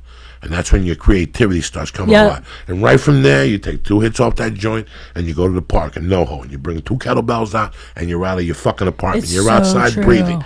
And that's when your creativity really starts to kick in. Once you get out of that fucking house, what happens to you, the earlier you get out of the fucking house, what happens to you is a fucking miracle. And not once you do it once. Like, once you do it on a Monday, and then you do it on Thursday 1 week, then you do it on Monday, then you do it on Wednesday and Thursday. It changes you. And once you do it 4 times in 1 week, you're like, oh, I may be out. Now, I'm not telling you to get up and do anything. Just get up. Just get out of the house. Just wake up. And then in time, you start doing things. And that time, those 4 hours, you'd be amazed. That's why, what was the Army slogan? We do more by 9 o'clock than you do than the whole fucking day. That's actually amazing. That's such good insight, because anytime I get up and do anything, even just, you know what, I walk every day to 7-Eleven and get a cup of coffee in the morning, and I know I'm wasting money, and people are like, you shouldn't buy, because I just want to get outside. Get out. If you start your day with that fresh air, right? It's such a gift. And when you're outside, you look at the sun And you look at people and you go, Yeah. wow, look at all these people in traffic killing themselves to get to work. Look at how lucky the Yeah. opportunity I have. So I don't have to do this. Guess what I'm going to do? I'm going to go upstairs and tear up that fucking phone today. Well, I'm going to tear up some fucking jokes today. I'm going to go to a coffee shop and, you know what? I'm going to do an hour kettlebell workout and do push-ups and sit-ups and That's really the get best wet. advice ever. I'll jump some rope. I didn't know this. Yeah. All those years, I was spinning my fucking wheels. Till I stopped doing blow, I was spinning. But even before I stopped doing blow, those 2 years, I was already, it was like I was preparing to get off the blow. I was organizing my time. I started not hanging out with people. As comedians, we think it's cool to wake up in the morning, right for now, and then let's call our 6 comedian buddies and go to a Dodger game. Let's get together and talk about how bad life is out here. 'Cause that's all you're basically doing. I can't handle You're getting it. together with stand 6 it. comics to eat And Chinese bitching. I food hate that. to hear a group grope. So I by the time you hate get home it. at 3:30, you want to shoot yourself. Because if you're doing movies or you're doing well, they the make you worst. feel fucking bad about it. And if you're not, you feel bad just being around them. One day I came home and I said, I'm cutting off the comedy fucking group grope in the afternoon. Yeah. And that changed my fucking life completely. I just try to be around I cut positivity. out the comedy group grope. Yeah. The comedy group grope, 6 guys and a girl, and it's like fucking friends. And you got 5 losers, and I'm one of them. Talking about I'm not getting spots here. I didn't go here with Rogan. I didn't do this. For what? It's all just a waste of time that you could be spending And on projecting every where you are fucking- going. That's why you got to be responsible for every fucking totally. minute, man. And just write the time down. Even if you do it an hour later, you keep writing that time down when you want to do it, eventually you'll do it at that time. You're so right. If you keep writing it down, 9 a.m. 100%. I'm going to fucking jump off a roof. 9 a.m. I'm going to jump off a roof. You're going to do it. And every day you jump at 9:20, 9:35, 9:18, 9:11. And before you know it, you keep writing 9 o'clock. I'm jumping off the roof. You will jump off the roof every fucking day at 9 a.m. It's so, the power of the pen has changed my fucking life, man. It's changed my life. The power I still have to write. I still have to write something to memorize it. If I'm trying to learn a script, or even new material, even if it's because I really write on stage a lot, so I'll try things. But if it works, I always, have my set recorded. I have to write it for it to really be sunk in. I think there's something between your hand and your mind, or something. To me, even like text messaging, I don't like text messaging. I know you don't. It's so funny. But I tell you why I don't like it, because I'm so old school with that fucking pen. Yeah. If people knew how strong the pen was, they wouldn't text. You're the only person I know who I always call first and don't text. You're literally the only person, because you don't. 1 or 2 times I texted you first and you never answered, and then you just call me. I was like, all right, this dude doesn't text. It's so funny how many people text me. I just erase that text. Especially business-related text, you're never going to get a hold of me. But it's so great, because every time I call you, even if it's just to ask you a quick question, I feel like we have a moment. No. This is I want to hear people's voices, man. Yeah. I'm old school. I want to hear your fucking voice. I want to make sure everything's straight. I don't want to text with no man. I don't want to text fight either. Nothing makes me crazier than a text fight. And I feel like a lot of guys, because guys don't like to argue, of course, but I feel like a lot of guys are a little passive. They try to avoid the argument, so they do the text fighting. I can't stand it. I'm like, can we just get on the phone for 1 minute and have a face or person to person contact, even over the phone? It can clarify things that don't even need to be a problem. It's so funny how you don't want to be that person. When things started changing, I was like, okay, this is cool, but something ain't right. And then one day a commercial came on for some airline company, where the guy comes in, everybody's sitting there all waiting to hear what the boss says, and he goes, things are changing again. Our sales are down, and he starts giving out plane tickets to people. And he goes, we've gotten too comfortable with the fucking emails and this. We're going back out in the field, old school.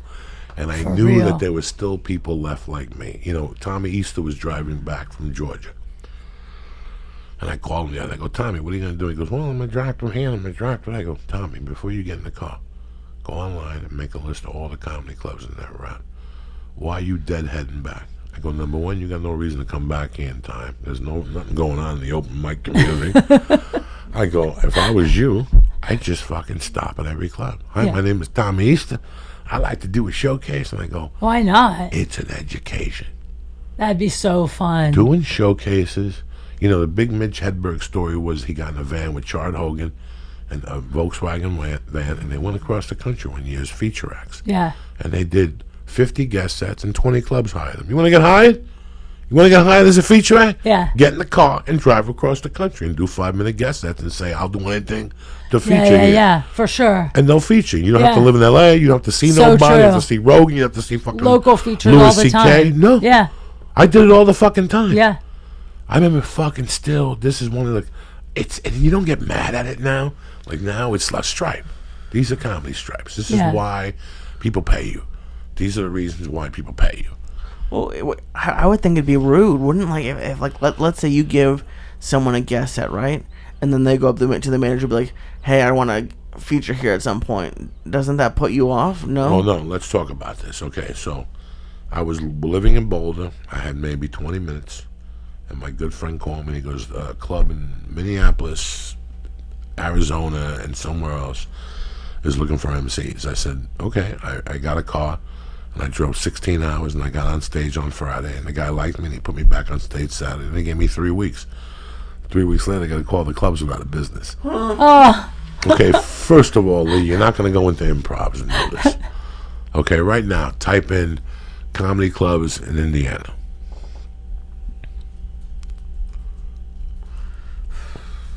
I love you guys.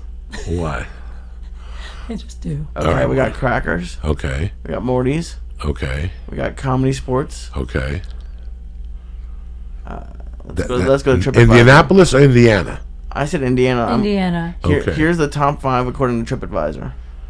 Morty's, Crackers, Comedy Sports, the Comedy Attic in Bloomington, and Snickers Comedy Club in Fort Wayne. That- Okay, so comedy sports is an improv troupe, so erase that shit. Okay, sorry. So you got Morty's, you got Crackers, you got the other two, okay? None of them is an improv. Okay, so Right. Morty's brings in top headliners, and so does Crackers, but every once in a while they got filler. Those guys got no fucking say. Yeah. If you know, the regular local headliners, they Yeah. got no say. Yeah. If you walk in there when one of those guys is on stage and ask and give them a good reference, say, I work at the Comedy Store, Yeah. I work at the Improv, they'll put you up for 5 fucking minutes. The last two, what are they?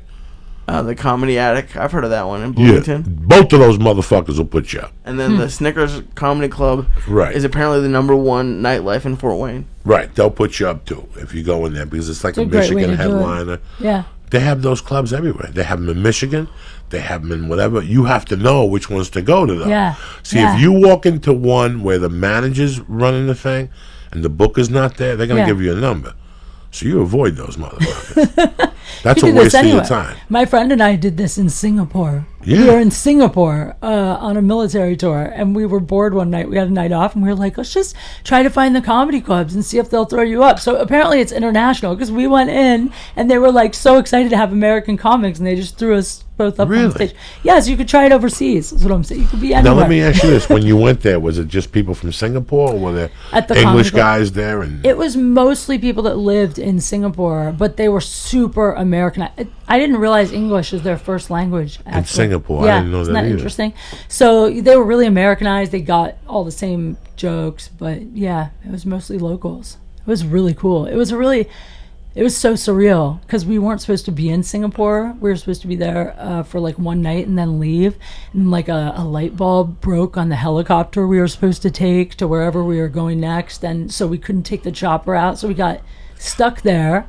So we ended up getting to perform there, which was like so fucking rad, cool. Yeah, it was. So shout out to the bad chopper mechanic who couldn't let us. that's take where off. my fucking craziness ends, international stuff. What do you mean you won't do it? It petrifies me to death. Why? You mean to Just have perform like this everything. or to get there specifically, like Listen. the travel? I tried Jamaica twice, and I tried Puerto Rico. I could go there. But What's wrong with why? What happened in Jamaica? It just creeped me the fuck out. The island creeped you out? Everything. The food, the Were you island. there for vacation or for work? One time on vacation, one day to shoot a movie. The rest and I of got the world fired. isn't Jamaica, though. There's like other parts. Yeah, but I know. How can Jamaica be bad? Isn't it like it's like I don't home know. of reggae I saw the music chickens and shit. I'm picking up the food. Rasta, Farians? The chicken tastes weird. The food tasted They have weird. Jamaican jerk chicken. I know they got me. I don't like none of that I've shit. never heard that before. I went to Jamaica and it turned me to like all international travel. You're like, I'm never going anywhere so scared. again. Because of my felonies and everything, I'm so scared to go international. They lock me abroad and shit. So I just leave it alone. I'm pretty, like, I don't have a passport, but in many ways, I don't want one. Like, when they told me you couldn't have a passport, I'm like, fine, I ain't gonna fucking do it. It's not like I'm going to Ireland. They're not gonna What lock you up. felonies? You still? If you have a felony on your record, is that there forever? Oh, it's like herpes, unless I get rid of it. I don't know why I thought maybe like it goes away for good service, like after I've so got many 2 years. felonies in Colorado and like 2 in Seattle. What are they? The ones in Colorado are second-degree burglary and accessory to a felony. The one in Seattle is like something to domestic violence, which I didn't smack no woman. I believe that. When let's say you and Lee lived together, Okay, so and I was your a great ex-boyfriend, dream, obviously. and I Love was you, your Lee. ex-boyfriend, Yeah. and I saw you out in a bar, and we got into a fight, it'd be domestic violence. That's why. Wait, if I'm out with Lee, And and I run into you at a bar, and we get in a fight. I think if he lives with you. Oh, because you're my ex-boyfriend. Yeah, that's what happened. Oh. So, no, it was a horror show, but still that domestic violence thing Oh, bummed man. me out for a long time. And then there was like a simple assault charge at a bar. I got busted at the Comedy Underground in Seattle. Like, if you walk into the comedy, if you call Ron Reed at the Comedy Underground and go, I'm coming through, can I do a guest set? You got a guest set. Ron's Yeah. a manager, a comic type deal. Lee, you're looking backwards. Oh, I'm going through changes right now. This is changes. I'm enjoying hearing all the felonies. This is is deep fascinating to to me. Yeah. What's This up? is deep. Wait, the tonight, Lee. second Yes, sir. the second one, you said you were what is it called when you help someone else with their Accessory to a yeah, you were an felony. accessory. What were you an accessory to? What was Kidnapping. what? Kidnapping. How were you an accessory to kidnapping? Because this was all the same crime. The whole kidnapping thing with Ken Vella. My attorney plea bargained down to second-degree burglary and accessory to a felony. It's all one crime. Now, the accessory to a felony I think is you're one of the first people to find this out on mushrooms. Listen to me. The accessory to a felony is very interesting because that's how he fucked them. Because the court, everybody said, accessory to what felony?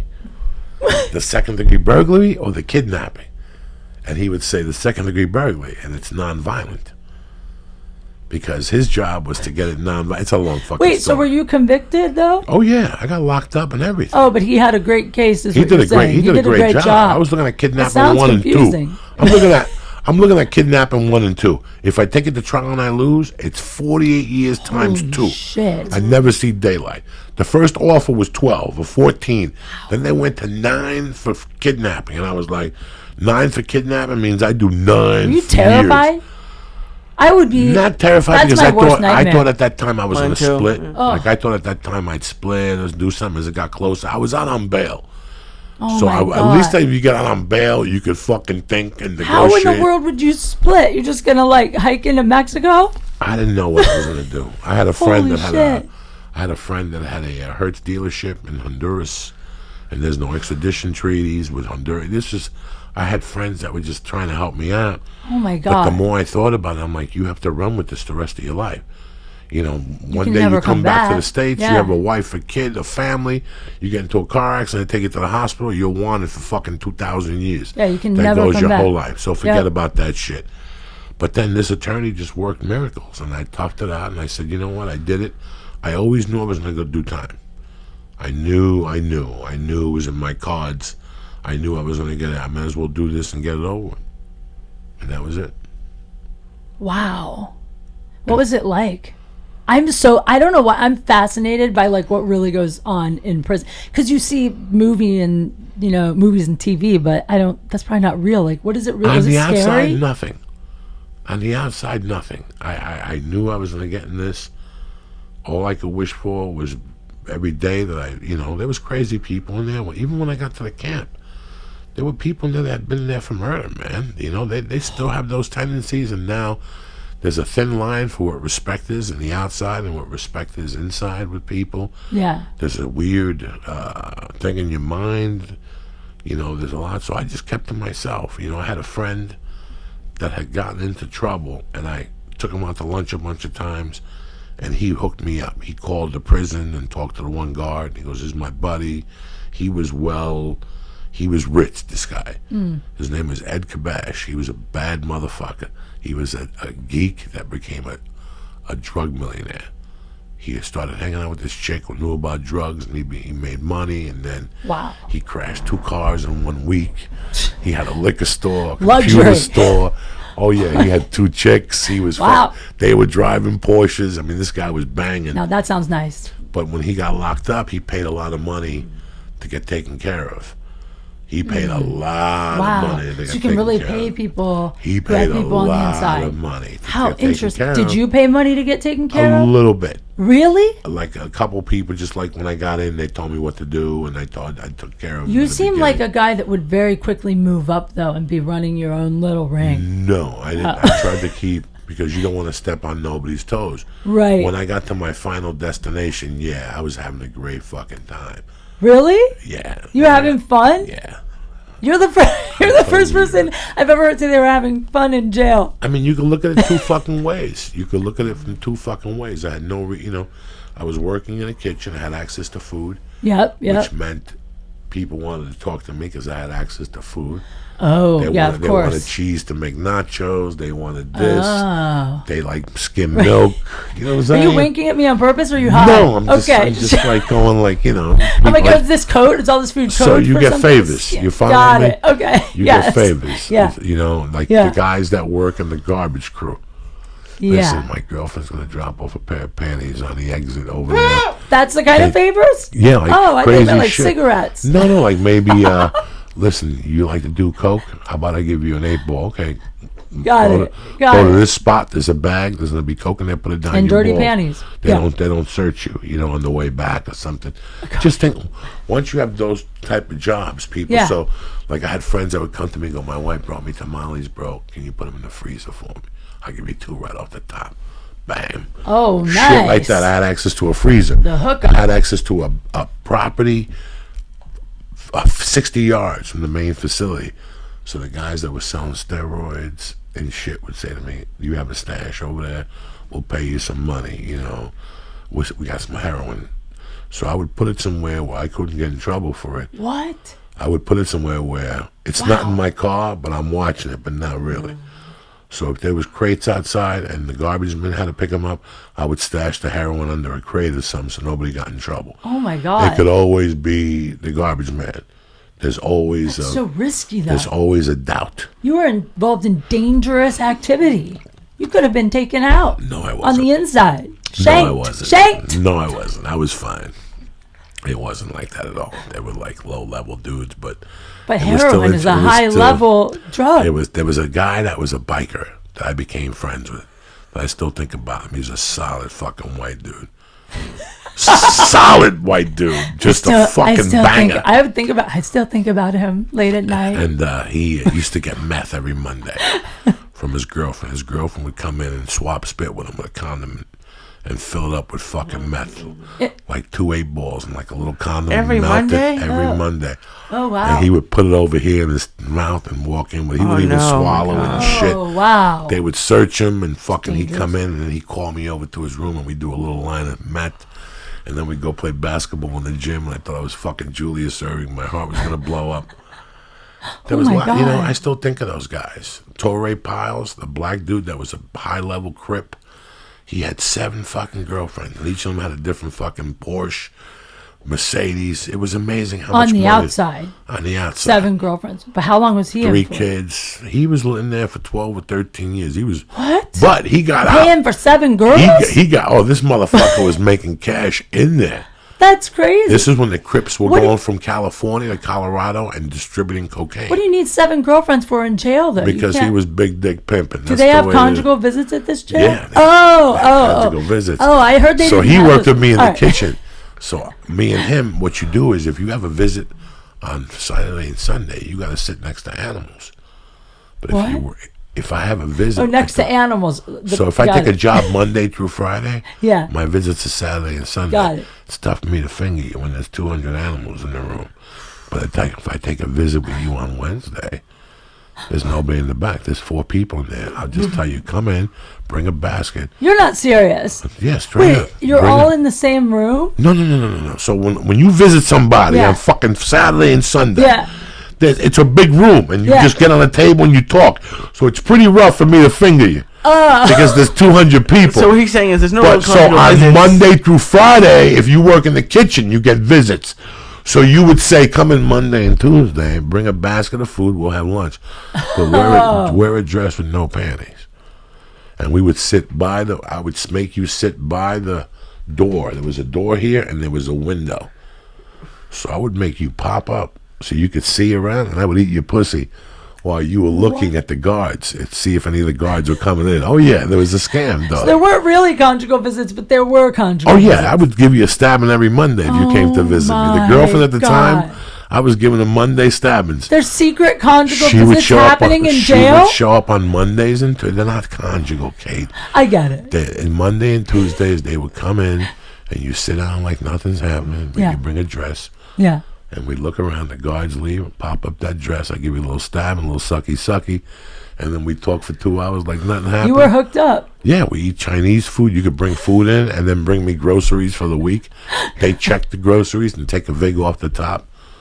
But at least they take care of you, you know what I'm saying? Kate, have you ever loved anyone enough to stay with them through prison? Jail. And then not only love them enough to stay with them, but to go in every week. Fuck yeah. Wait a second. Have sex in jail? That'd be great. Fuck yeah. Imagine this. Imagine if you were with a really great guy, and then he did go to jail for you for something he did that was like heroic, like he saved another girl, but he accidentally kind of killed a guy because he lost his temper, whatever. And then he goes to jail and he's amazing. And there's a way that you can sneak in and have this like fake in the kitchen, like he pays off the guards sex every once in a while, but not have to deal with all the relationship drama at home. That'd be like a perfect scenario. Yeah. You have this mapped out, I think. Why do you think these chicks become I am on meetaprisoner.com. Why do you think these chicks get together with these fucking killers and shit? Just to think I got a dick in me. The guy killed 18 people. That's gotta get women off. You know what I'm saying? I'm dating the guy that killed Joey, 18 people. My guy went to jail for heroic reasons. Sure. Yeah. You're gonna hook up with a guy that's a hero. Good luck. Well, a hero with a violent temper. Huh? I'm kidding. There's no such thing as a hero with a violent. Fucking hero. Have you lost your fucking mind, Kate? He killed 18 people. That has to get them off. It's sadly that for a lot of women it does. Women love that shit. We don't want to. I don't want to. We can't help it. There's something about a guy that will kill people that's like, it's primal. It's like the man, it's like the beast inside. We don't really want him to. We don't really want murderers, It was funny because the guy that gave me the TV called me the other day from the halfway house. He didn't call me from the halfway house. He had an hour to look for a job, and we were talking. And he was telling me that, he's seen his wife and the whole thing, but nothing's gone down. But he goes, there's some fucking hot chicks at the halfway house. And I'm like, I know. Hot chicks at the halfway house. Sounds like a great reality show. I got off the phone, and I don't know where I think I was in my office. And I was trying to write jokes or something at night or organize something. And I started thinking about the conversation we had. And when I was in the halfway house, the top 2 floors were for men, but the bottom floor were for girls. There was only maybe 10 girls. There was 2 rooms for girls. The bottom floor was a kitchen, like a kitchen where you went and they gave you your groceries for the week. Yeah. And then there was like a microwave, and then there was like a bathroom, then there was a conference room, and then there was the hallway. So when I was doing time, there was a guy in there that used to tell me about his girlfriend. And he would tell me, you on your way to BCTC? She's going to be in BCTC. I still remember her name and everything. I don't want to even mention it. And, oh, my God. And I didn't think nothing of it, guy. I was. And finally I go to BCTC. I walk in, and after 2 days, who do I meet? I meet the girl, and I said, hey, I met your boy. Yeah, he said you're coming here. We became friends. And I never thought nothing of it. And after a couple of weeks, I started selling coke in the halfway house. and one thing led to another. Right, exactly. One thing led to another. It's like, hey, had to find employment in the halfway One thing house. led to another. And one Friday, I come in from selling cars. Be lazy. And I pull up, and the Invix knew I would come in. I was loaning out money, and I come in, I sign up. But in those days, if somebody calls for you or somebody wants to talk to you, they leave a message in your book. So when you walk in, they give you your book, and you sign in. What time you come in, there's like, let's say they want to give you UA. Yeah. Let's say they want you to pee, there'll be a note in there for a UA. Well, there'll be a note. You have to sign it. You got 2 hours to piss from the time you sign that piece of paper. If your attorney called, it was in there. But this one night, I get in and I open up the thing, and there's a note from this girl. And she goes, when you come in, can you please stop and see me? I go, okay. And I didn't expect nothing of it. I thought that she wanted to buy blow. That's it. I walk in, there's nobody in the hallway. I get to her door, I knock on the door. She opens the door in fucking Victoria's Secret. I don't know what to do, but I grab her tits, we start making out. I take my dick out, the whole thing. She says, we can't do it in here. I fucking took her out of there and took her into that little kitchen area. Oh my God. Bent her over, no condom, no nothing. I ate her ass, ate her pussy, and just dipped that monster in there. That sounds like a porno. Oh, yeah. Hot chicks at the halfway house. And then after that, it was like every time I saw her, I'd give her a stabbing. So we used to go to therapy. We used to go to therapy together. Like the whole, you have to go to group ropes. So there was some group ropes. This really is a porno. Listen to me. You're producing there a whole... were some group ropes that were at the halfway house. But some group gropes are at a place called Serenity, right down the corner. Is this what you called it, group gropes? That's what they fucking are. That's their technical term? It's a horrible name. You know what I'm saying? Yeah. Okay. So you have to go to like 2 days a week, you have to go to these meetings. Right. It got to the point where her and I would go to the same meetings, and they were 3-hour meetings, but they have at the hour and a half mark, you'd have a break. And I'd just give her a look, and we'd go behind a car in the parking lot. I'd eat her ass, suck her pussy, and give her a stabbing. And I'd walk back in like nothing happened. I was a fucking nut. Sounds like great therapy. A year later, even after she had a boyfriend, one day I was riding my bike, and I saw her walking her dog. I go, what's going on? She goes, nothing. She goes, I moved in with a guy. I'm in love. No. I go, come on. She goes, yeah. I go, what does he do for a living? She goes, he's like a salesman. He travels. I go, let's go over there and smoke a joint. No. I was over there 3 minutes eating a monkey. And shit. Oh, my God. It was terrible. Yeah. Wow. I met some. Sometimes you have people like that Then I met a fucking girl at the halfway house that I still remember how beautiful she was. Her girl? Her daughter? No. Then I met a girl. Oh, a girl. At the halfway house. That was so fucking hot, a brunette. And she was in there because she was a manager at Macy's, like a purse chick. And she stole like 9,000 purses, and they fucking put her in a federal jail. From Macy's? Whatever the fuck. It's like stealing purses from a dollar store. Why? Like one of those fucking purse places. Okay. She was a big time chick. The purses were like $400 in 1987. She was very decent. Like she was very, those chicks that are like, I would never eat on that, like one of those chicks. Oh, okay. And I became friends with her, I would make Precocious. jokes out of her. I would always make jokes out of her, like stupid jokes, like, how was your, like she didn't know I was goofing on her. Right. But I would say, how was your day today? The place is just disgusting. I've never lived in such a place. And I would just laugh, did you find the fleas yet? Are there fleas here? I have to call my attorney. Can't imagine So I became friends with her. She was really pretty, banging body. She was thick. She had short brown hair. And I'd see her walking. And one day I was driving, because I had privileges to drive. So one day I pulled her, like, you want to ride? She goes, yeah, give me a ride to the mall. She was working at the mall. I took her to the mall, boom, dropped her off. Nothing happened. Good to see you. See you tonight. See you at therapy, that type of shit. How did you earn privileges to drive at the halfway house? What did you have? You have to get a job and stay on the job and pay rent on time. And how much does it cost to live there? $75 a week. Can you move in if you're not a criminal? No. Okay. So this girl was really sweet. This would be good for me, I think. This girl was really sweet, Kate. And I'm saying, I asked her once, I go, don't you have a boyfriend? She goes, God forbid. I dated a guy for 2 years, and when I got locked up, he stopped writing me, all this shit. She was kind of like a prudy girl, always wore fucking badass clothes. Like her job was pretty badass at the time. And one day I saw her walking, and I picked her up, and I had this gym. I had this little gym with a punching bag, a radio, a joint, a jump rope, some gloves, and weights. Nice. I rented the gym for $35 a month. I had that gym since Jesus left Chicago. It was a garage. No way. It was a garage right That sounds cool. like 3 blocks away from the halfway house. I didn't know I was going to end up in the halfway house when I rented the garage. It just worked out that way. So I pick her up and we're talking. I go, you going to go to work? She goes, no, I'm just bored in the halfway house.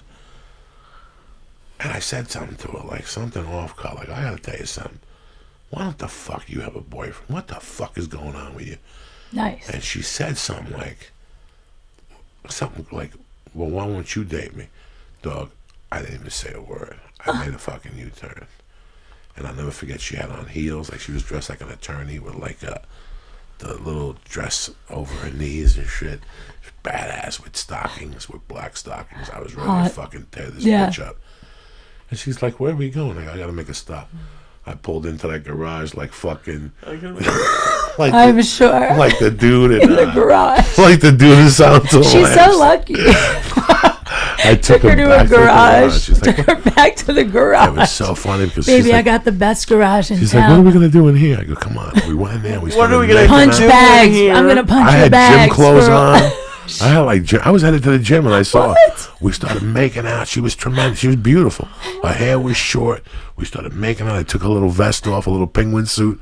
I took that skirt off. I threw her on the fucking bench. She thought her head was going to blow up. Like, nobody had ever treated her that way. Just like what you said. A weight bench? It was a weight bench? A weight bench. Like, nobody had ever put this girl on a bench. Wow. She looked at the bench. She was like, really? I go, get on that fucking bench. I picked her fucking legs up. I ate that muffler. I ate that monkey. I fucking conned them. I went in there like a soldier. Jesus. And that was the end of that, dog. And it was tremendous. She was beautiful. And when I was driving home, I don't know if she was crying. I don't know what the fuck the problem was. She was...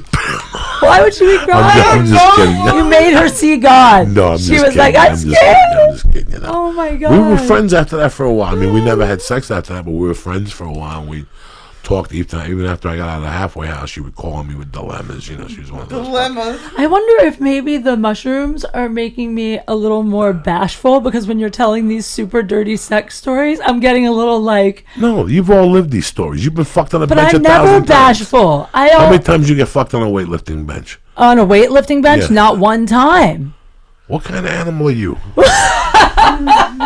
How many times have you gotten banged at the gym in the men's bathroom? Tell me the truth. Never. Come on. I swear to How about in God. the woman's bathroom? Nobody said to you, give me that sweaty I never monkey fucked shit. a stranger at the gym, and never fucked a What? guy I was Don't you- dating at the gym. Don't you have any fucking adventures? Yeah. I mean, fitting rooms, like at the mall, like movie theater bathrooms. I just haven't With done a it. boyfriend or just a random motherfucker at the movie theater? Nah, I don't really fuck randoms. I really don't. So these are boyfriends that took you to the movie theater and said, take it off, you dirty animal? Oh, well, not necessarily a boyfriend, just like someone I'm dating. See, I would take you to the movie theaters, put a hole in the popcorn, put my dick in the box, and put What? popcorn over it, so when you grab the popcorn, you massage the helmet and shit. That's great, Joey. That's great.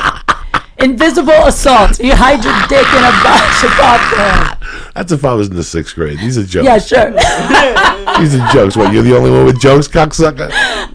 That's so funny. I don't know, man. I've been trying to have more adventures. I'm trying to learn to be able to be more casual about it. And like, but I don't fuck strangers. No, like I've never meet a guy and within like an hour we're fucking. I never do that. 2 hours. 3. 3. But only once. All right. Only once. I just don't do it. I don't know why. Let's say, listen, man. When you go to a bar, it's such a cheesy fucking environment. But like, one time I met a girl at midnight. I was in Boulder walking around, and she was walking around, and she asked me if I had a light. We started talking. We started walking. By 3 o'clock, we were naked. And at the university behind a Were you bush. still walking? Oh my God. Yeah, we just kept walking and talking. Sometimes you get attracted to somebody and shit happens, man. I mean, there have been nights that I would have done it that I can think of in my head where actually, this is interesting. There were 2 guys that I wanted to hook up with so bad within like 2-3 hours of meeting them. And we were, one in particular, oh God, he's so hot. He used to play NFL football, body of like a Greek fucking God. So we're in an Uber. I just met him. We start hooking up. I can tell it's going to be amazing. And I would have gone home with him. And then all of a sudden he was like, we should do this next time. And I was like, are you sure? And he's like, yeah, we should do this next time. So now I wonder if maybe like he had a girlfriend there or something. Like every once in a while, a guy will push me off, and they're usually the ones I want the most. It happened with him. He said we should do this next time. And then there was one other time I was so into this guy. We started making out at this bar. We just met. He was super funny. He kind of had the edge, like he might punch somebody or beat somebody up in the bar, which I like, I like that. So we started hooking up at the bar, and then he's like, he calls an Uber, and then I think we're going to get in it and go back to his place together. And then he was like, hey, it was so good to meet you. I'll definitely hit you up. We'll do this next time. And I never heard from him again. And I thought the sex with that one was going to be like off the charts hot. So what do you think that is? Because those guys were the ones I wanted the most ever. I don't know. It means I want guys that are unavailable on some deep level. That's why they're the ones I instantly want to bang. Because my vagina knows. My vagina knows. What are you telling me this shit for? Call the psychiatrist and tell him that therapy's working. My vagina's psychic. No, it's fucking crazy, man. It takes a lot to catch yourself. Yeah. You know what I'm saying? Like, it takes a lot to go, you know what? This ain't going to work tonight. It's not something that I've always ever said, because look at me. I got to take what they're giving. You know what I'm saying? I can't say, well, this ain't going to work tonight. I'll see you next time, Kate. Yeah, what is that? Who the hell knows, Kate? Maybe they are married. Maybe. It's got to be me. I got to be attracted to people that, like, can't because they have a reason, like a person or an emotional block. Like Lee. Or their dick just doesn't work. I'm attracted to guys who are impotent. Are you really? I don't know, but that's what I'm saying. Why else would they be turning me down? Do you take guys home and they get dead dick a lot? No, it's only happened once. They were doing drugs. Yeah. Yeah. Like fucking. I don't really take guys home though. If I'm gonna go, I go to their place. I don't take them to my place. Why not? Because I don't want to have to kick them out. Because I don't like to be rude, and I like to be in charge of when I leave. So if I want to stay, I'll stay. But if I want to leave, I want to be able to leave. But if we're at my place, then I can't just walk out at any time. Right. So I have to really trust someone to bring them home. And you're like, the party's over. That's it. It was good last night when it lasted. I took a look at you this morning. I smelled your feet. There's no more. I don't know, because sometimes what if you get them back there and you start hooking up and there's some surprise you don't know about, like they're really smelly, or maybe once they get behind closed doors they act crazy and you don't want them, in your apartment, but now they're in your apartment. Stop being a young girl, man. So I'd rather go to their place and get murdered there. I'm just kidding. It's tough being a young woman, man. It really is. Nah. It's fucking heavy I duty don't know, to be pretty, not to be pretty, to be fat, not to be fat, you don't know why a guy likes you, There was a girl in high school that had a glass eye. I always think about her. Because I think about she as got most married, men do. Because when we were in high school, nobody would talk to her. Aww. Because she had a glass eye. Yeah. When you're young like that, you don't think about, people's feelings. And I always think about what happened to her. Did she ever hook up with somebody? Did somebody overlook the eye?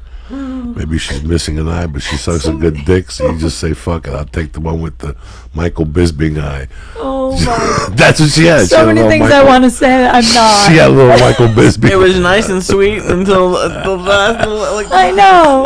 I always wondered if they got together. I always did. She was a nice girl. Maybe she. She would never date me, even with the one fucking eye. It's not like, You know what I'm saying? Like, she would never fucking date me. I'm just saying that. She was very sweet, and I always thought about if anybody overlooked that. She told me once that she had a crush on a guy, and I knew the guy, and I knew she couldn't get the fucking guy. But I never really said nothing to her. It was out of place for me to say something. But from time, I always think she was a nice girl. If somebody ever dated her, she had the glass eye. That's it. That's sweet. Yeah, there's nothing funny about it. I wonder what made you think of her. I'm like the girl with the glass eye. Who, you? Yeah. No, you don't have no glass eye. My personality is the glass eye. Yeah, sure. Right. It's not on the outside, it's on the inside. So what else do you have beside Tempe, after Tempe? You have a lot of work. Yeah, I'm actually, oh God, I got to think. I'm doing Phoenix. Actually, I'm doing Phoenix again at another club. I don't really want to promote it on here since we're coming. I'm doing Vegas. I think I'm doing Vegas end of the month again with Steve Byrne. And then, I don't know. Follow me on Twitter. I post everything there. I can't think of it off the top of my head. Joey, you gave me too many mushrooms. You have a webpage? Yeah, katequigley.com or Instagram and Twitter at KateQFunny. I'm way better at updating. Also, my Facebook fan page. That's way more up to date all the time. But, oh yeah, I'm doing a week in Vegas with Theo Vaughn, actually, at the Laugh Factory. That's going to be really fun. So I'm always getting around. I'm trying. What about the Playboy show? When does that go back into season 3? We should start shooting in the next 8 weeks. And then, what else? And check out my podcast. Your guys' listeners have been listening to my podcast, which is awesome, which is called Date Fails. And I have Tony Baker doing it with me now. I don't know if you know Tony. He's super duper funny. Black dude. Yeah. I know him. Yeah. He's so funny, and he's the perfect edge, like the opposite edge of me, because he's got his pulse on, like, not just dudes, but like these hip, like what's going on with like the hip kids. And I feel like I just know what's going on with like girls that are crazy. So it's cool. And we talk about all our bad dates, and I'll have you on it sometime. Bad dates. Yeah. I don't have bad dates. I just got crabs.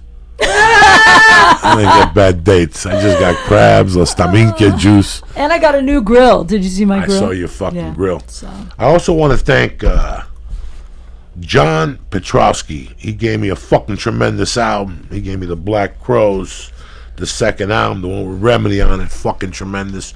I had that on cassette in my fucking whatever. Like I said, this weekend, myself and Kate will be at Tempe, and then February 3rd through the 2nd through the 4th. Oh shit! It's motherfucking Nashville coming at you, bitches. So take that and put it in your pipe. Listen, I want to talk to you people about something. Valentine's Day is coming. Everybody's always complaining about being single. We don't know what to do or nothing like that. You know, it's funny how my mom used to dress me in suits. And she always liked when I was clean. I won't put a suit on for dick now, and it's pretty sad because I'm 54 years old, and I should be wearing suits on stage and being a little bit more professional. I'm going to tell you something. What I'm going to do out of respect for you guys is get myself a little Indochino suit. I went down there and got measured. I went down to Beverly Hills and got measured, the whole thing. I never went and picked up the suit because I'm such an asshole. I never go to that part of town. But I'll tell you what, you don't know what it's like to get measured for a suit compared to a generic off the fucking rack suit, all right? When you go to Indochino, man, the fucking things they measure are unbelievable. And I'll tell you what, like I'm telling you, I know for a fact I'm no fucking Mel Gibson, but with a suit, I could sell you whatever the hell I need to sell you. Tell them, Lee, when I put on a suit, I'm a savage and shit. Indochino is one of the largest made-to-measure menswear brands. You get quality suits made to your exact measurements for, listen to me, a perfect fit. You also get to customize your suit just the way you want it. The inside, the outside. Here's how it works. You visit a showroom or you shop online at Indochino.com. You pick from hundreds of fabrics. You choose your customizations from lapels to pleats to jacket linings to more. You submit your body measurements, you place your order, and wait for it to arrive in 4 weeks. That's how easy it is. I'll tell you what I'm going to do. Valentine's Day is coming. You don't want to show up with that fucked up sweater and those disgusting jeans and then wonder why you're fucking single, all right? So this week's listeners, you're going to get any premium Indochino suit for $399. Less. No. Damn. I'm going to tell you what I'm going to do. $389. My listeners, you're going to get any premium Indochino suit for $389 at Indochino.com when you enter church at the checkout. That's 50% off the regular price for made-to-measure premium fucking suits banging. Plus the shipping is free. That's Indochino.com. Promo code CHURCH for any premium suit for $389 and free shipping, bitch. Where are you going to get that action from? It's an incredible deal for a suit, and it'll fit you better than anything you've ever fucking worn off the rack at Kmart or wherever the hell you shop. Go to Indochino.com right now and press in church and get any premium Indochino suit for $389, and shipping is for free. That's 50% off, all right? Go to Indochino.com right now. Number 2, Why are you walking around with a stinky ass? Again, you wonder why nobody wants to suck your dick, because your ball sack smells, your helmet smells like fucking piss. What do you think happens to your dick and your asshole when you're 25 years old? It's 25 years of getting fucked in the ass with shit every day. What do you think it's going to smell like? Flowers? What do you think it's going to fucking smell like? Oh my god. Huh? Tell me. That's why HelloTushy.com is here to save the day. Bidets are back, motherfuckers, okay? There's no need to walk around with stinky balls or stinky pee stain or that fucking crease between your legs and your nutsack that smells like a goat's fucking neck. You don't need that no more. Go to HelloTushy.com. Bidets are back. Beautiful. Break it down for them, Lee, because I'm too high to break it down. Oh, they're amazing. They save my life. I should start every day with one. You get on, you have hot or cold.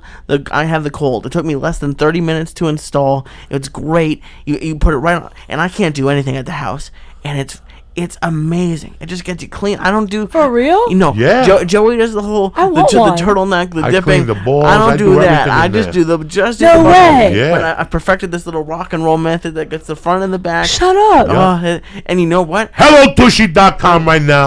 You got a 60-day money-back guarantee. Tell them, Lee. Don't sit there like a fucking mutt. Just do it. Just do it now. You don't know what you've been missing. You don't know what you've been missing. They're unbelievable. Wow. You snap them right on. They're easy to install. Hot water, cold water. Let me tell you something. You don't know what life is till water's cleaning your muffler. You avoid Yeah. bacteria, I feel bad for swamp you. bass, I really hemorrhoids, diseases, germs. You got to wash that ass 3-4 times a day. Because Unbelievable. Even when you don't take a poop, you should be washing that muffler because germs Yeah. develop. You're eating all those GMOs and all those potato chips. What do you think happens in your asshole? What do you think happens to Lee's asshole with all that hummus? what do you think Let's not. happens? Can we not think of It that? creeps around the rim like sheetrock around the fucking. Oh my god. Like you ever get a light socket and put sheetrock around it? That's what hummus does to the side of your asshole. That's why you got to get HelloTushy.com right now.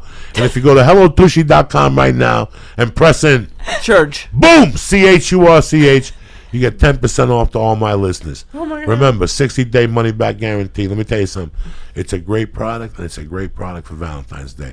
Let's say you date somebody and they have a smelly ass, so you try to toss their salad, and their asshole stinks like Jersey. You can't tell them, listen, I can't toss your salad no more because your asshole stinks. But if you get them HelloTushy.com, it's a very subtle way. That's a And great Before you idea. have sex, you go in there and get the Hello Tushy, honey, I gave you. So for Valentine's Day, it's the best product. It's durable. It's solid. I love them as a company. Go to HelloTushy.com right now and press in. Church. And if you live in a place that has more than one bathroom, do yourself a favor and just get 2 of them right Get away. 2 of 'em and get because one. you're going to be fighting over it. And It's, listen, Wow. and if something happens, get a 3rd one. Don't live like I did without the sleep apnea machine. I love you motherfuckers. Again, me, Kate, and Ali Musa at the Tempe Improv. Thursday, Friday, 2 shows. Saturday, 2 shows. Come on by and say hello. I appreciate you with all my heart. We'll be back Wednesday night. Again, Indochino, Tushy, and Onit.com. Thank you for sponsoring the show. Kate, I love you with all my heart. I Thank love you for you. having bigger balls and have these fags in Hollywood. Aw, Lee, you're my dog thanks. to the end, you fucking badass Jew. love you, buddy. Stay black. Hit it.